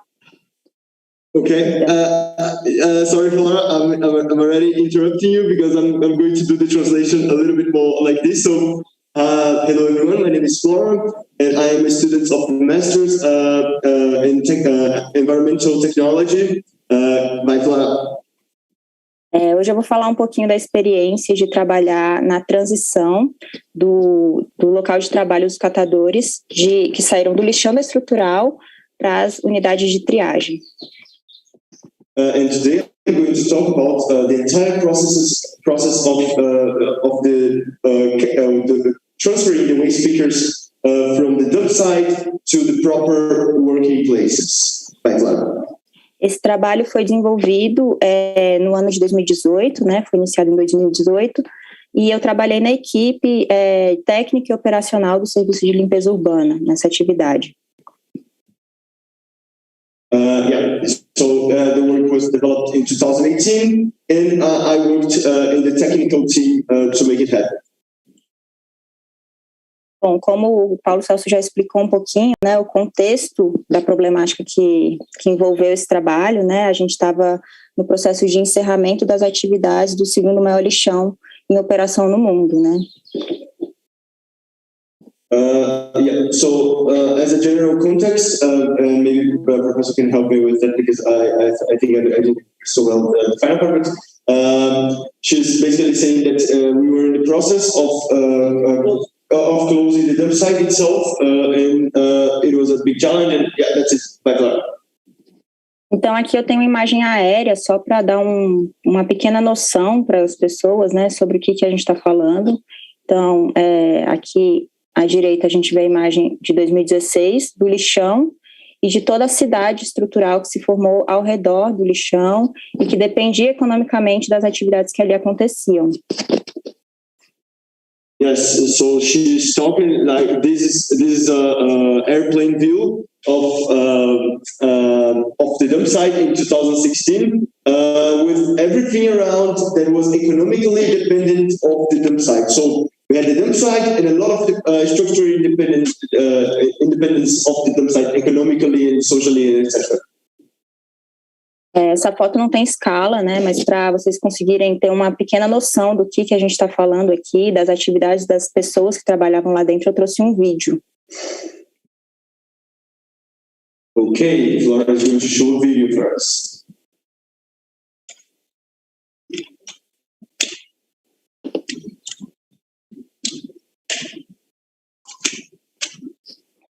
Então, são mais de 50 metros de resíduos aterrados ao longo de 50 anos de operação. More than 50 meters of waste inside, deep inside. So. E aqui a gente vê pessoas, né, que são os catadores aí trabalhando e triando materiais dessa montanha de lixo, né? Yes, so then we can see like all the waste pickers working like in the waste mountain. Oh, yeah. Então, a gente tem não só os riscos aí biológicos e químicos associados a essa atividade, que em geral era feita sem equipamentos de proteção, mas também os riscos físicos, né, porque a gente tinha ali operação de maquinário, né, de caminhões de grande porte, e outros veículos aí que apresentavam riscos e já aconteceram diversas fatalidades lá dentro, né?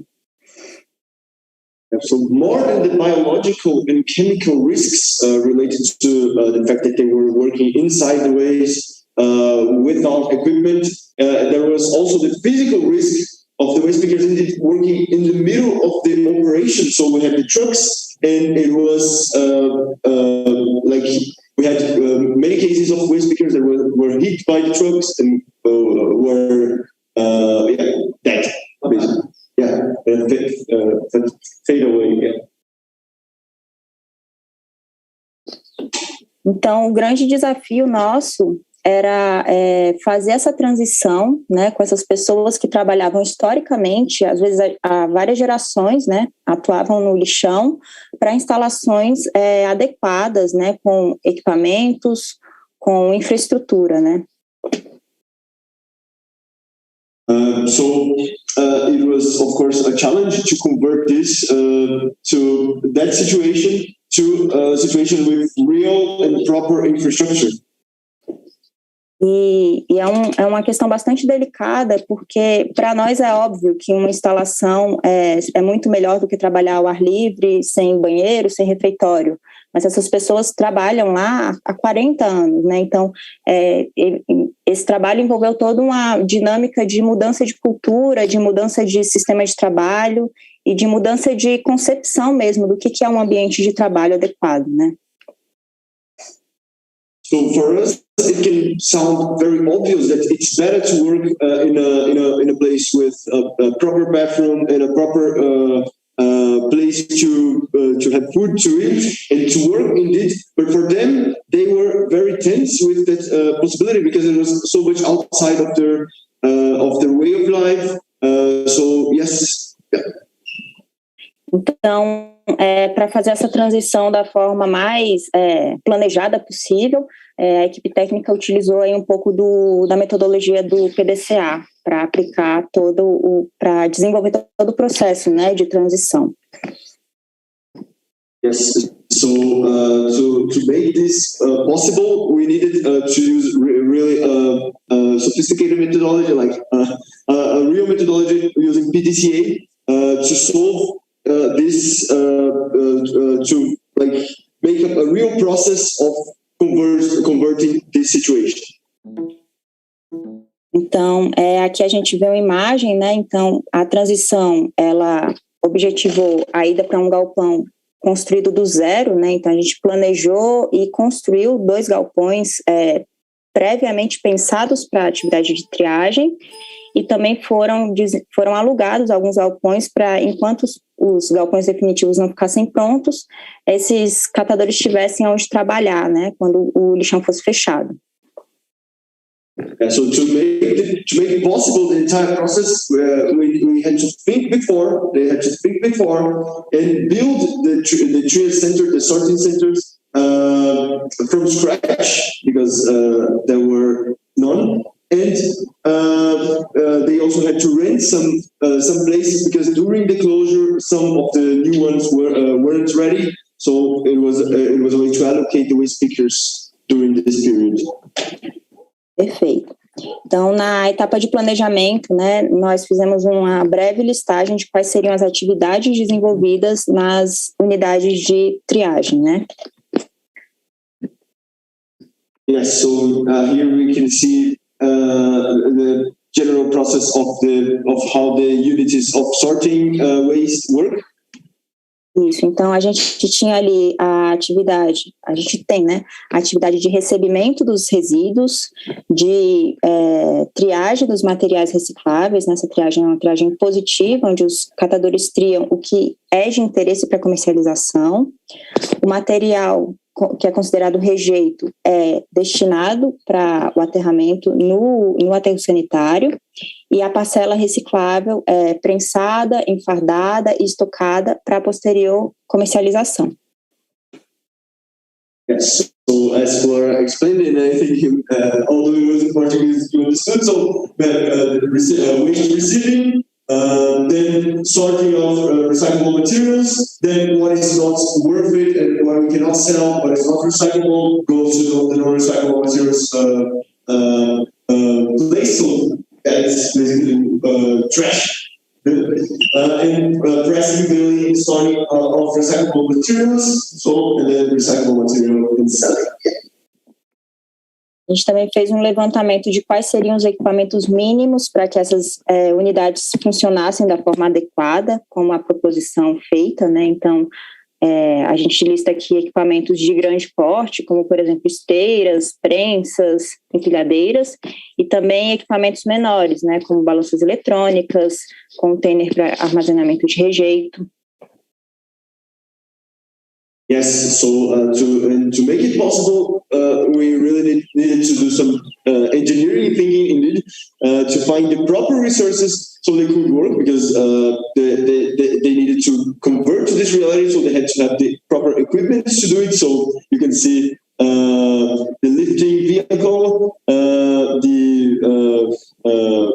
trails, so yeah, that's it. E também a gente fez todo o desenho, né, do layout dos galpões e dos fluxos de materiais dentro dos galpões. Então, desde a recepção, né, dos materiais, aonde que os caminhões iriam descarregar a coleta seletiva, até a retirada do rejeito, e os processos internos de prensagem, enfardamento e estocagem dos materiais também foram pensados dentro de um fluxo. So she's highlighting that it was very important. One thing that was done, it was mapping all the flows of the process. So really lay out and really flow engineering process of the flow inside the blend. So it's engineering work to make it possible. E, além disso, na etapa de planejamento, a gente também fez o mapeamento de todos os processos que ocorreriam dentro das unidades de triagem, né? Não só os processos operacionais de recebimento de resíduos e de retirada dos rejeitos, mas também os processos relacionados ao levantamento de dados e arquivamento desses dados para posterior análise, né? So more than the flow inside the plant, we also had to do the mapping of all the services and all the activities that needed to be performed inside the facilities, including the selling process, as you can see, but also as the last topic that is written over there, the data to be stored. So which data the facility needs to record, which data, so where to send it, to receive. Na etapa do fazer, né, a gente acompanhou aí a chegada das cooperativas e associações para o trabalho dentro das unidades de triagem e iniciamos também o controle, né, diário da quantidade de material que chegava aos galpões e da quantidade de rejeito que saía deles também. So we started following the process with the waste pickers, so like monitoring the process. So the waste pickers arrival in the place and also controlling the waste that is received. So it's like the same basically. E aí toda essa coleta de informações permitiu depois uma etapa de conferência e checagem, né? Então a gente criou alguns indicadores para acompanhar o desempenho das organizações dentro dessas unidades de triagem, né? Então aqui, por exemplo, eu trouxe um gráfico que a gente fazia o acompanhamento da eficiência, né? Que a gente relacionava aí a quantidade de material que foi triado da quantidade que foi recebida por cada uma das organizações. Yes, so she's highlighting that after following the process with the waste pickers, this accompaniment process, a lot of data was there generated. Then they could evaluate the efficiency of the operations, and that, of course, is the key to make some improvement. So, great. E na etapa de ação, a gente, como estava diariamente acompanhando essas organizações e o trabalho delas dentro do galpão, foi possível acompanhar quais eram as necessidades e as demandas desses catadores, e a gente conseguiu identificar e realizar alguns treinamentos e algumas assistências técnicas voltadas para essas demandas. Yes, so after being in the middle of the waste pickers, among the waste pickers, they could identify what were really their needs, the needs of the waste pickers, and then decide to find training so they could improve what they needed to improve, and so on and so on and so on. E a gente também conseguiu aí identificar promover a padronização do serviço prestado, né? Lembrando que essas organizações elas estavam sendo contratadas e pagas pelo serviço público para realizar o trabalho de triagem. Então, apesar das peculiaridades de cada uma das organizações, a gente tentava ali desenvolver um trabalho de padronização do trabalho realizado em todos os galpões. So there was a very important part, which was like to standardize how the facilities worked. Because they were really in a totally new situation right now. They were hired by the governmental institutions to perform this activity, which is a very important activity, which is recycling. In the past, they were doing just to survive, but right now, since it's a very useful, since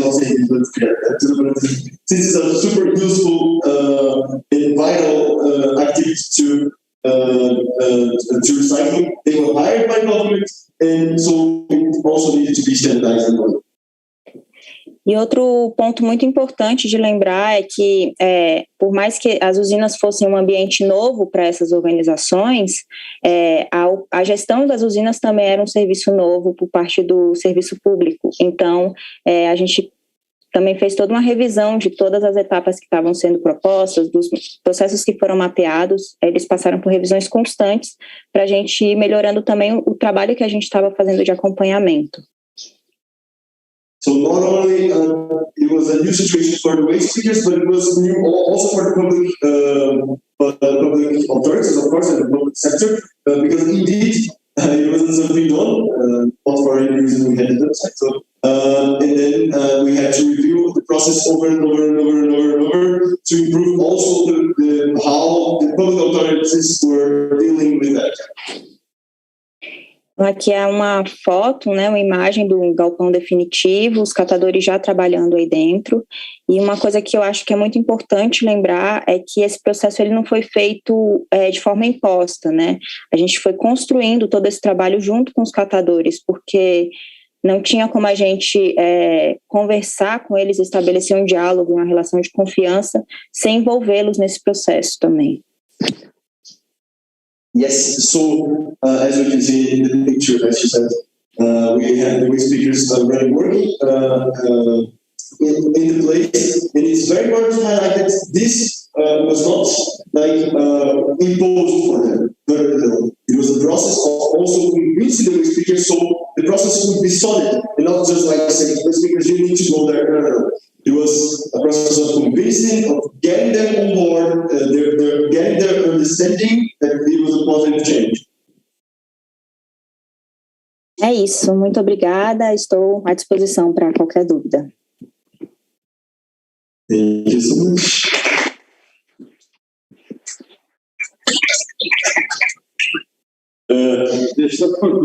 Yeah, just to complement here, you saw some images that it's good, we're going to visit in 2 days. It's not like this nowadays. So we have a 3 steps back, 4 steps back. So we have to start again. It's not an easy job because if you stay 6 months outside there, 6 months they return to zero. So it's a process. We have to continue working with them. They're going to visit. I want to make this report. If you don't expect that photo in 2 days, it's not going to happen. But I don't know if you understood, if you are with me, because sure. You could tell them you still work with the speakers last year, wasn't that? Yeah, it's a continuous process. It's impossible to stop and see the results if you don't revise that. She worked with the environment 5 years ago, but nowadays she works with an organization that supports the speakers. Okay? Contracted by the speakers, trying to maintain, to keep this operation good flows and clean. But I don't know what you are going to see when so I'm trying to prepare it. It's not clean. I heard from the speakers not that clean. So you must be.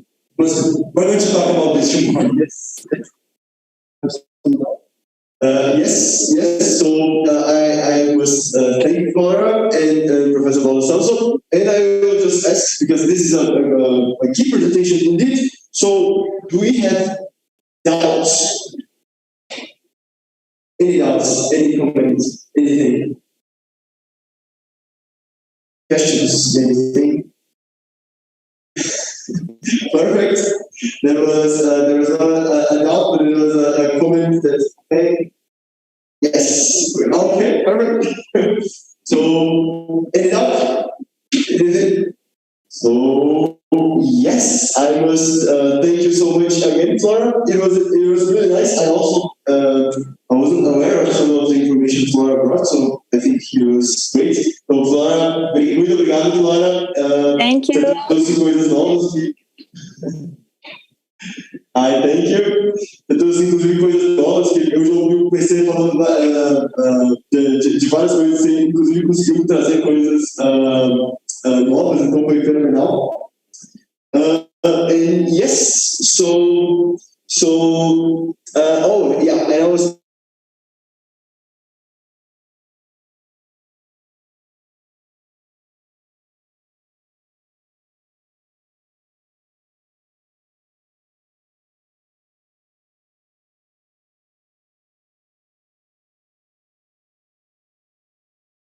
how creative the speakers can be. I mean, I went to, it was okay, and then I came back, like, they were just like in the second floor, and there was a process to do it properly, but they just said, okay, we are just going to throw it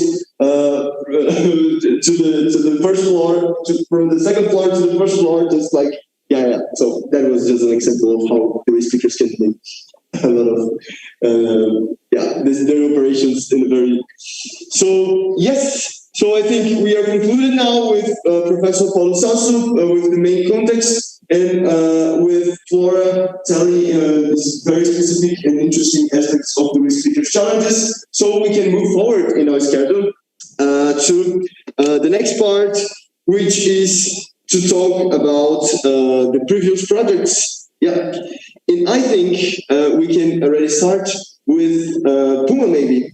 So we can start with Puma because Puma is the organization, right?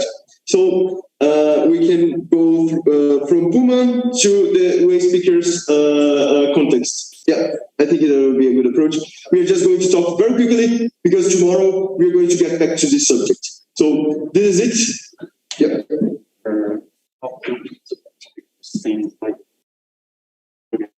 Sim, explicar o Puma ou qualquer coisa? Sim, sim. Perfect. So while we set up,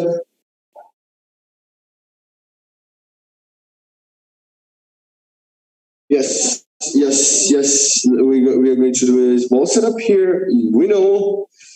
So what? It's okay. Perfect.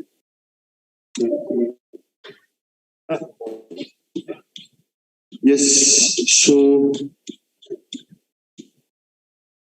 Okay. Yeah.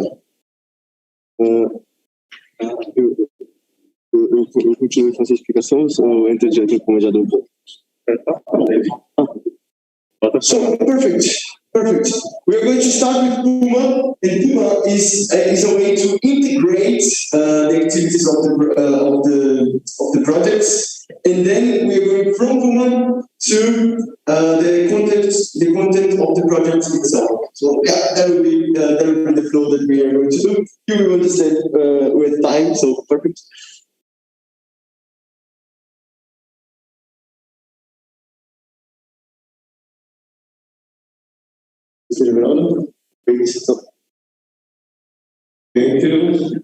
Actually, so ladies and gentlemen, this is Professor Everaldo also from University of Brasilia.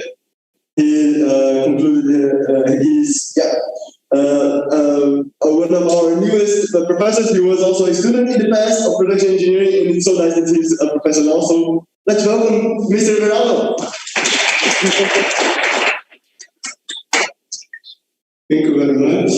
I'm Everaldo Júnior. I graduated in production engineering at the University of Brasilia, and now I'm a master's student. In fact, I have 2 weeks to finish my master's project because I need to present the final version of my master's degree project.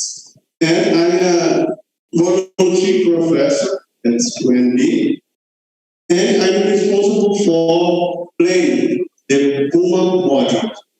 The Puma is a web application that enables projects with solutions via PBL focused on the 2030 agenda.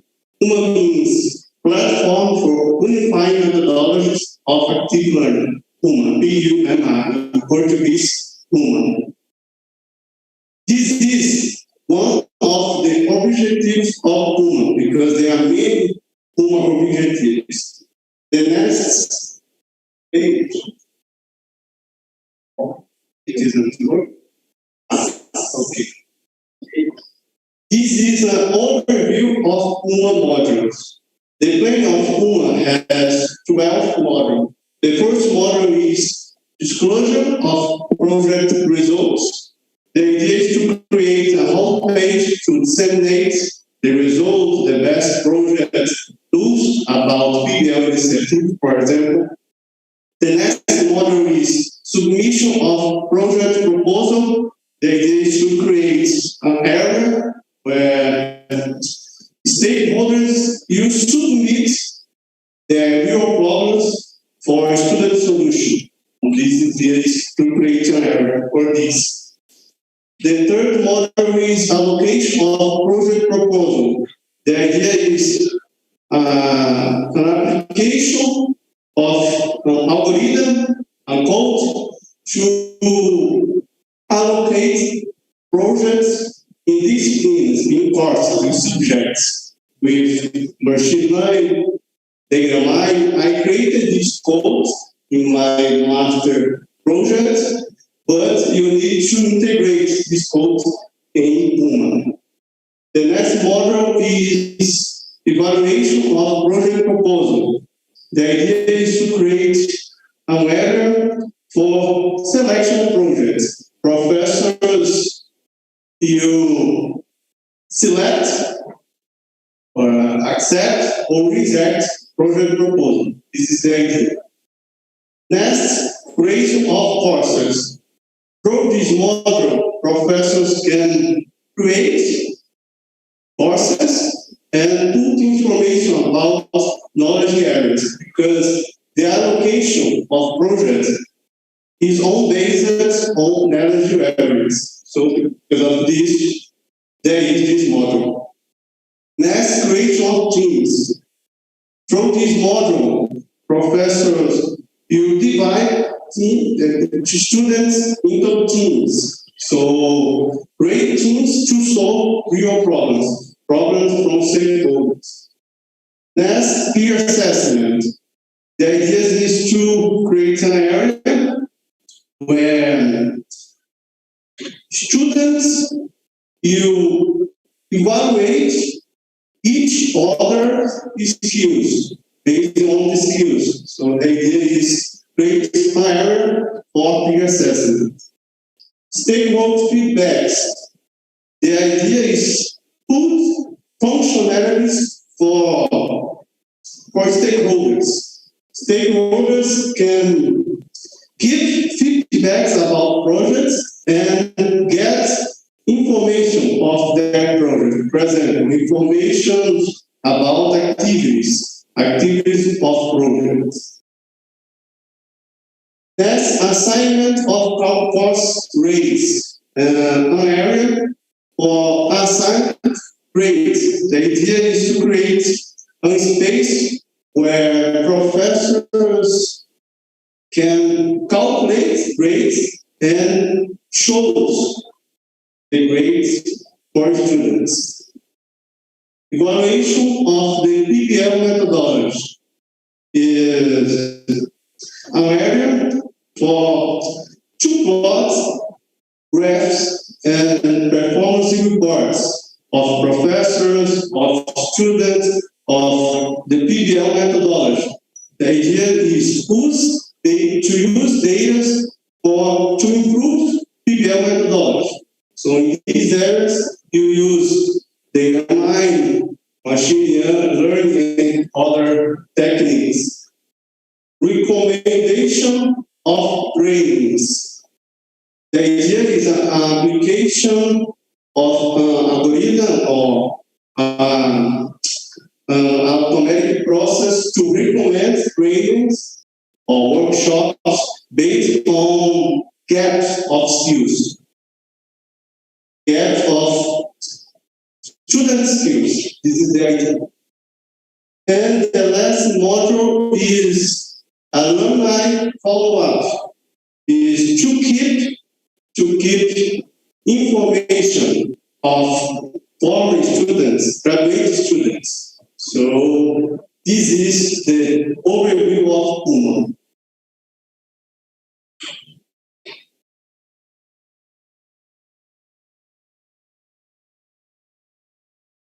Okay, thank you.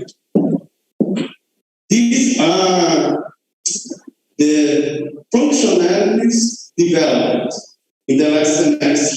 So user registration, login, and project submission. These functionalities have developed. Now,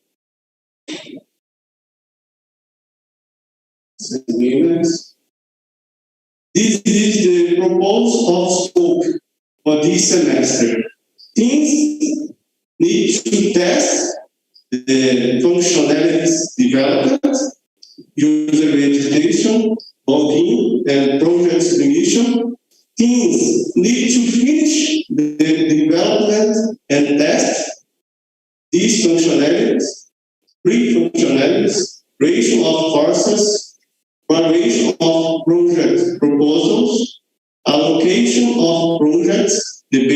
process, and teams need to develop and test these functionalities on a homepage, and for what, press what, remember. Expected results. The functionalities developed, tested, and deployed on the virtual machine of Puma. So these are expected results. So that's it. This is the scope of Puma for this semester. These functionalities. Thank you very much.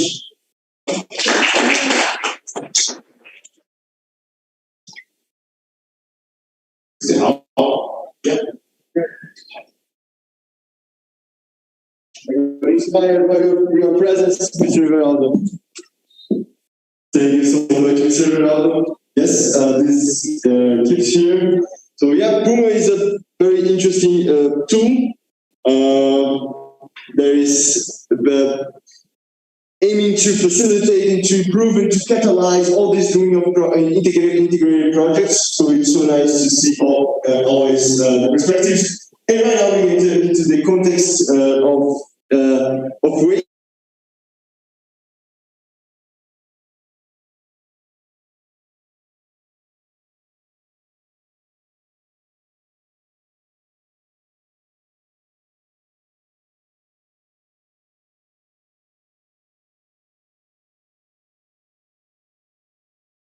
Focus for tomorrow to invite Thiago make his presentation, because again tomorrow is the day to do it. But some of the solutions that we have been developing, and tomorrow we will also have the inputs from the guys from the water machine from Professor Diane. So that's wonderful. It's just so we know a little bit of the initiatives that are going on. So first of all, we have the mobile education, but this Thiago is going to approach, right, Thiago? So this one is Captura. We have the one that I was mentioning, which is the machine for collection of plastic waste in water bodies, so rivers, lakes, and so we have some mechanical engineers, mechanical engineering students involved in it. This project began in 2020 when we were in the EPIC SDG challenge in Germany. So we started with a team with Brazilian students from the Netherlands, Norway, and of course also Denmark.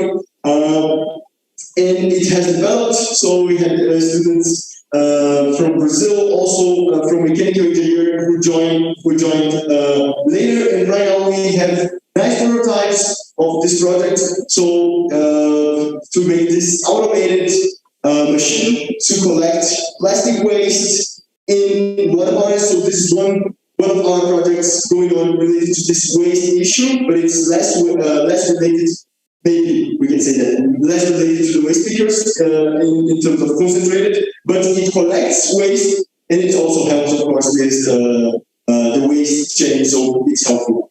We also have the selective collection projects, which is the IoT in selective collection. Maybe you have heard of it. Yeah. The IoT selective collection is basically a project. Which aims to improve selective collection by putting technology in the selective collection chain. So we know that we have containers of selective collection on the streets, right? We have containers in the streets. And then if we put sensors on the containers and know which containers are full and which containers are not full, then we can improve how the trucks collect. And this saves oil, this improves the selective collection itself. So that's a project. We also have a project going on of the app of selective collection. But I mean, tomorrow is the day to present. This is just like a way to start introducing to you things. So the app of selective collection is an app that is basically to be an output of selective collection. So people who has waste can order, and iFood is just it in Denmark. So you go ahead you do a just eat of selective collection, because here is a different situation in Copenhagen. For example, in Denmark, an effective and well-established selective collection process, but here is not really always the situation. So if we had a way to get the people, when they have accumulated recyclable materials, they can order with a gamified way. That's the difference. Gamified way and rewarding way. They can order collections. Then it's also positive. But again, I think for the general context of the projects, we're going to approach with more detail tomorrow. This was just to start with bringing the subject in, and I will invite already Thiago to come here so we can present how the integrated projects will work, and how even in the week, but not so much in the week, is more focused on the semester projects and how these integrated projects work. So Thiago, welcome, and everybody, welcome Thiago Barreto.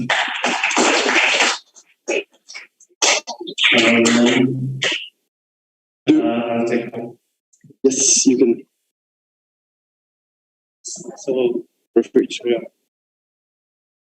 Okay, so first I will talk a little bit about mobile education, so I can quickly move to the portfolio. Sorry. So if we can quickly move into the portfolio management of EPIC SDG chapter. First of all, I am Thiago, and good afternoon to all. And mobile education. So we have the dump site closed since a few years now, and it is a change in the lifestyle of waste pickers. It's a fact. So they had a change in their financial income. So they have to find ways to manage their finances a little bit more organized. Because before the closing, they picked waste on the day, they sold this waste, and they had the money at the same day. But now they are working in facilities, they are getting month salaries from what they collect. And then it's a different way of managing your money. Many of them also reported that they sometimes receive less than what they got before the closing dump site. So we need a little bit more of financial organization. Because we have, of course, better conditions of work, but we have also this change of lifestyle. And so we have some versions of mobile education. It's an app for financial education. Focus on these waste speakers, but it's not just for waste speakers. We have this idea. It's a idea that can be implemented also in other countries, in other classes of workers. We made some interviews to know what the waste speakers are thinking and what is the best way to attend in a didactic way what you're bringing them to education. We had some design projects, and like I said, different versions. We are talking about this semester from semester, and we have developed some prototypes, but there are always some things that we need to develop a little bit more. But we'll talk a little bit more about that tomorrow. I think we can pass. Next slide. We are also taking this opportunity to develop something for their kids also. So mobile education for kids is also something that we can take this opportunity. We have this mobile of them, the web, we have this app. So why can't we reach these kids also? Yes, this is. We have developed some articles and published them. this is one for sustainability focused international PBL projects. Rethinking digital education for individuals of all socio-economic status. So we have here some students from Aalborg University, Daniel Britze and Jakob Bayer, and also some students here from Brazil, professors from UNB, professors from Aalborg, and it is indeed something huge. We also have another article as well. This one is a little bit on a prototype that is on a later version from before, but it's also another article from mobile education. So the main focus for me to be here is talking about the coordinating of the EPIC/SDG challenge. We have this challenge a few years now, and it's a challenge to also coordinate it because we have many projects, we have many countries and many universities. And first of all, I think it's necessary to remember why we are here. We are here because we need to work together in these sustainable goals. We can't work alone because we won't reach the same results if we work together. So having Denmark here, having other countries here, Netherlands, Mexico, and the other countries that helped us is something that we need to get together to solve these complex problems, because these are problems that we see all around the world. How can we solve them alone? Yeah. So we need not only production engineering, but we need mechanical engineering, we need software engineering, we need psychology, we need design, we need everyone here to help us find these solutions for the sustainable development goals. And okay, but we are together now, and we need to coordinate all this work that we're doing together. And how do we do that? Because it's hard to talk to different courses, because sometimes they don't understand what we are talking about. It's hard to talk to other countries because we have this language barrier. It's hard to integrate schedules. It's hard everything integrated. But it's a necessity that we work together to solve and not only affect our country, but also all the world. But it's indeed a really great challenge to integrate everything. But we need to overcome this somehow. So I made a lot of slides, but I won't be able to pass through all of them. But I will show in a quick way how we are integrating all of this. In this SDG challenge, so far we have two mega themes. The number one is the P3RSW, preventing, reducing, reusing, recycling of solid waste via cooperatives of waste pickers. And that will be the scope of your week in these 5 themes. IoT, selective collection, water body, waste collection machine, mobile education, gamified selective collection, improving waste triage in production. I made the slide with no names on the university and no names on the teams, and intentionally just to see how we organize our work. So we can have as many universities as we want in this challenge. Just be available to work with us, and we can create a whole lot of teams that work on these different subjects, and then we have, and I will be responsible for part of that, we have to integrate everything at the end so we can have a coherent result at the end of the semester. So first, we will, of course, work this week so we can have kind of a project plans to work on the rest of the semester. And these are the ways that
and trying our best to get this academic best practice of working with portfolio of projects.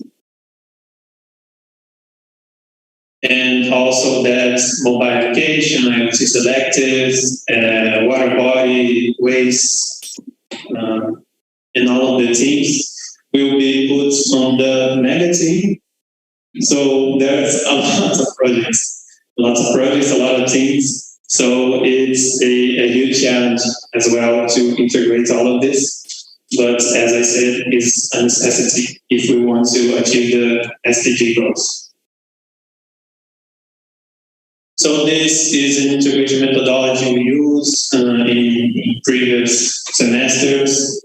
I won't be able to focus on that, but just to show some research we made on managing portfolio. This is one for roles in portfolio. This is for formalization portfolio. So we have to have some kind of patterns in the projects. For risk, also, what are the risks in the projects and what are the risks in the portfolio of projects also. And other things like visual representation, what is the effect on a portfolio of projects. So all of that we need to organize and make it as productive as possible to make a portfolio that makes sense. Indicators as well, if we need to know how the projects are going, not just at the end of the semester, but during the semester. And that is the way that we intend to get to something really good for the achieving SDG goals. So the next one, maybe. Okay, thanks.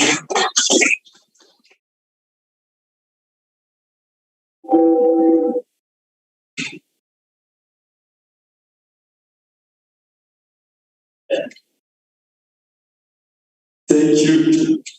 Thank you so much, Thiago. It was great.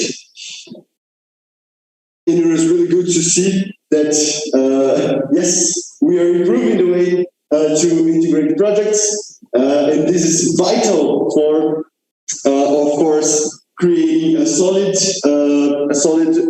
cooperation in this international collaborations and also like the collaboration between different areas. So this is wonderful. And you also highlighted the project mobile education. So this is also adding to our discussion of tomorrow. So this is wonderful. And to add even more the discussion of tomorrow, I now give the floor to Gabriel, who is going to present how the week is going to be in a general way. Of course, this presentation is also part of tomorrow, but it's very nice to bring this right now. Then we officially consolidate the kickoff of the week. So let's wait Gabriel to get his notebook. Then I can make. Oh, okay, he's not getting it. So welcome, Gabriel, ladies and gentlemen. So I will be real quick. Don't worry, we are almost finishing for today. I'll just show you a quick overview of what we have during the next days. But before that, I'll just introduce myself real quick. So, hi, my name is Gabriel. I'm 20 years old and I'm currently head of relationship at Produção, your enterprise that is assisting during this event. So, a little bit about the project overview.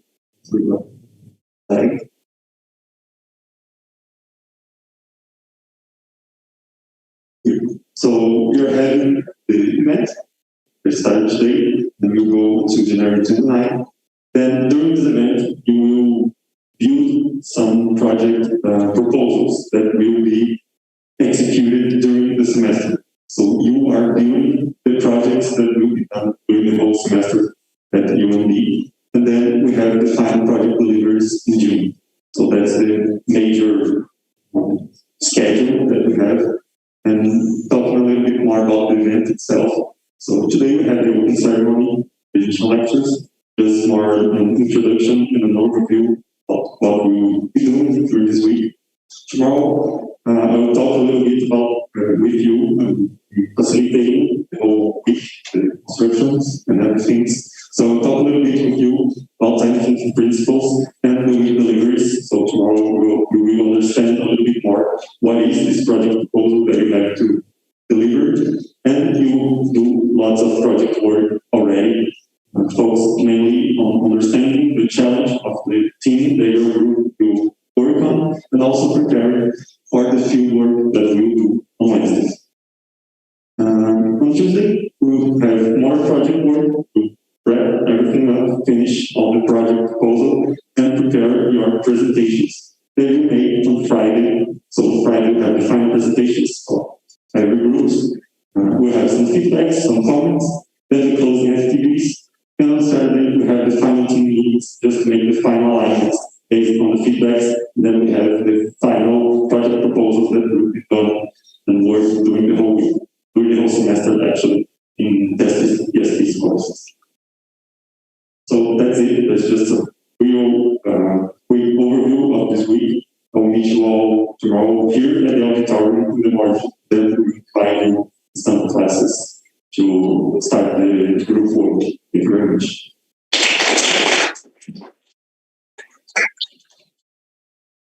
So Gabriel already was the closing of the event. So thank you so much, Gabriel. And as you said, we meet tomorrow. We of course would like to thank you all for attending, and also thanking Anna from the Embassy of Denmark for staying until now. If she has any comments right now, Anna, anything? I'm here. Can you hear me? Yes, we can hear you very well. Perfect. No, I just want to say thank you for a really, really interesting day and a lot of new knowledge. That's really interesting for us. And on behalf of the embassy and on Mette, we wish you a wonderful week full of really interesting stuff. And to the Danes, have fun in Brasilia. It's a wonderful town.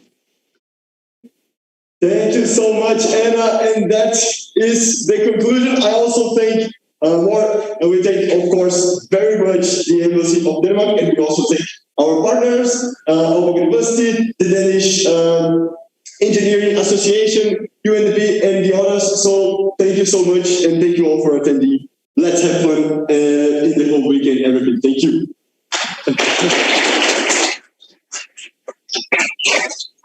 Okay, bye-bye. Bye, Anna. Thank you.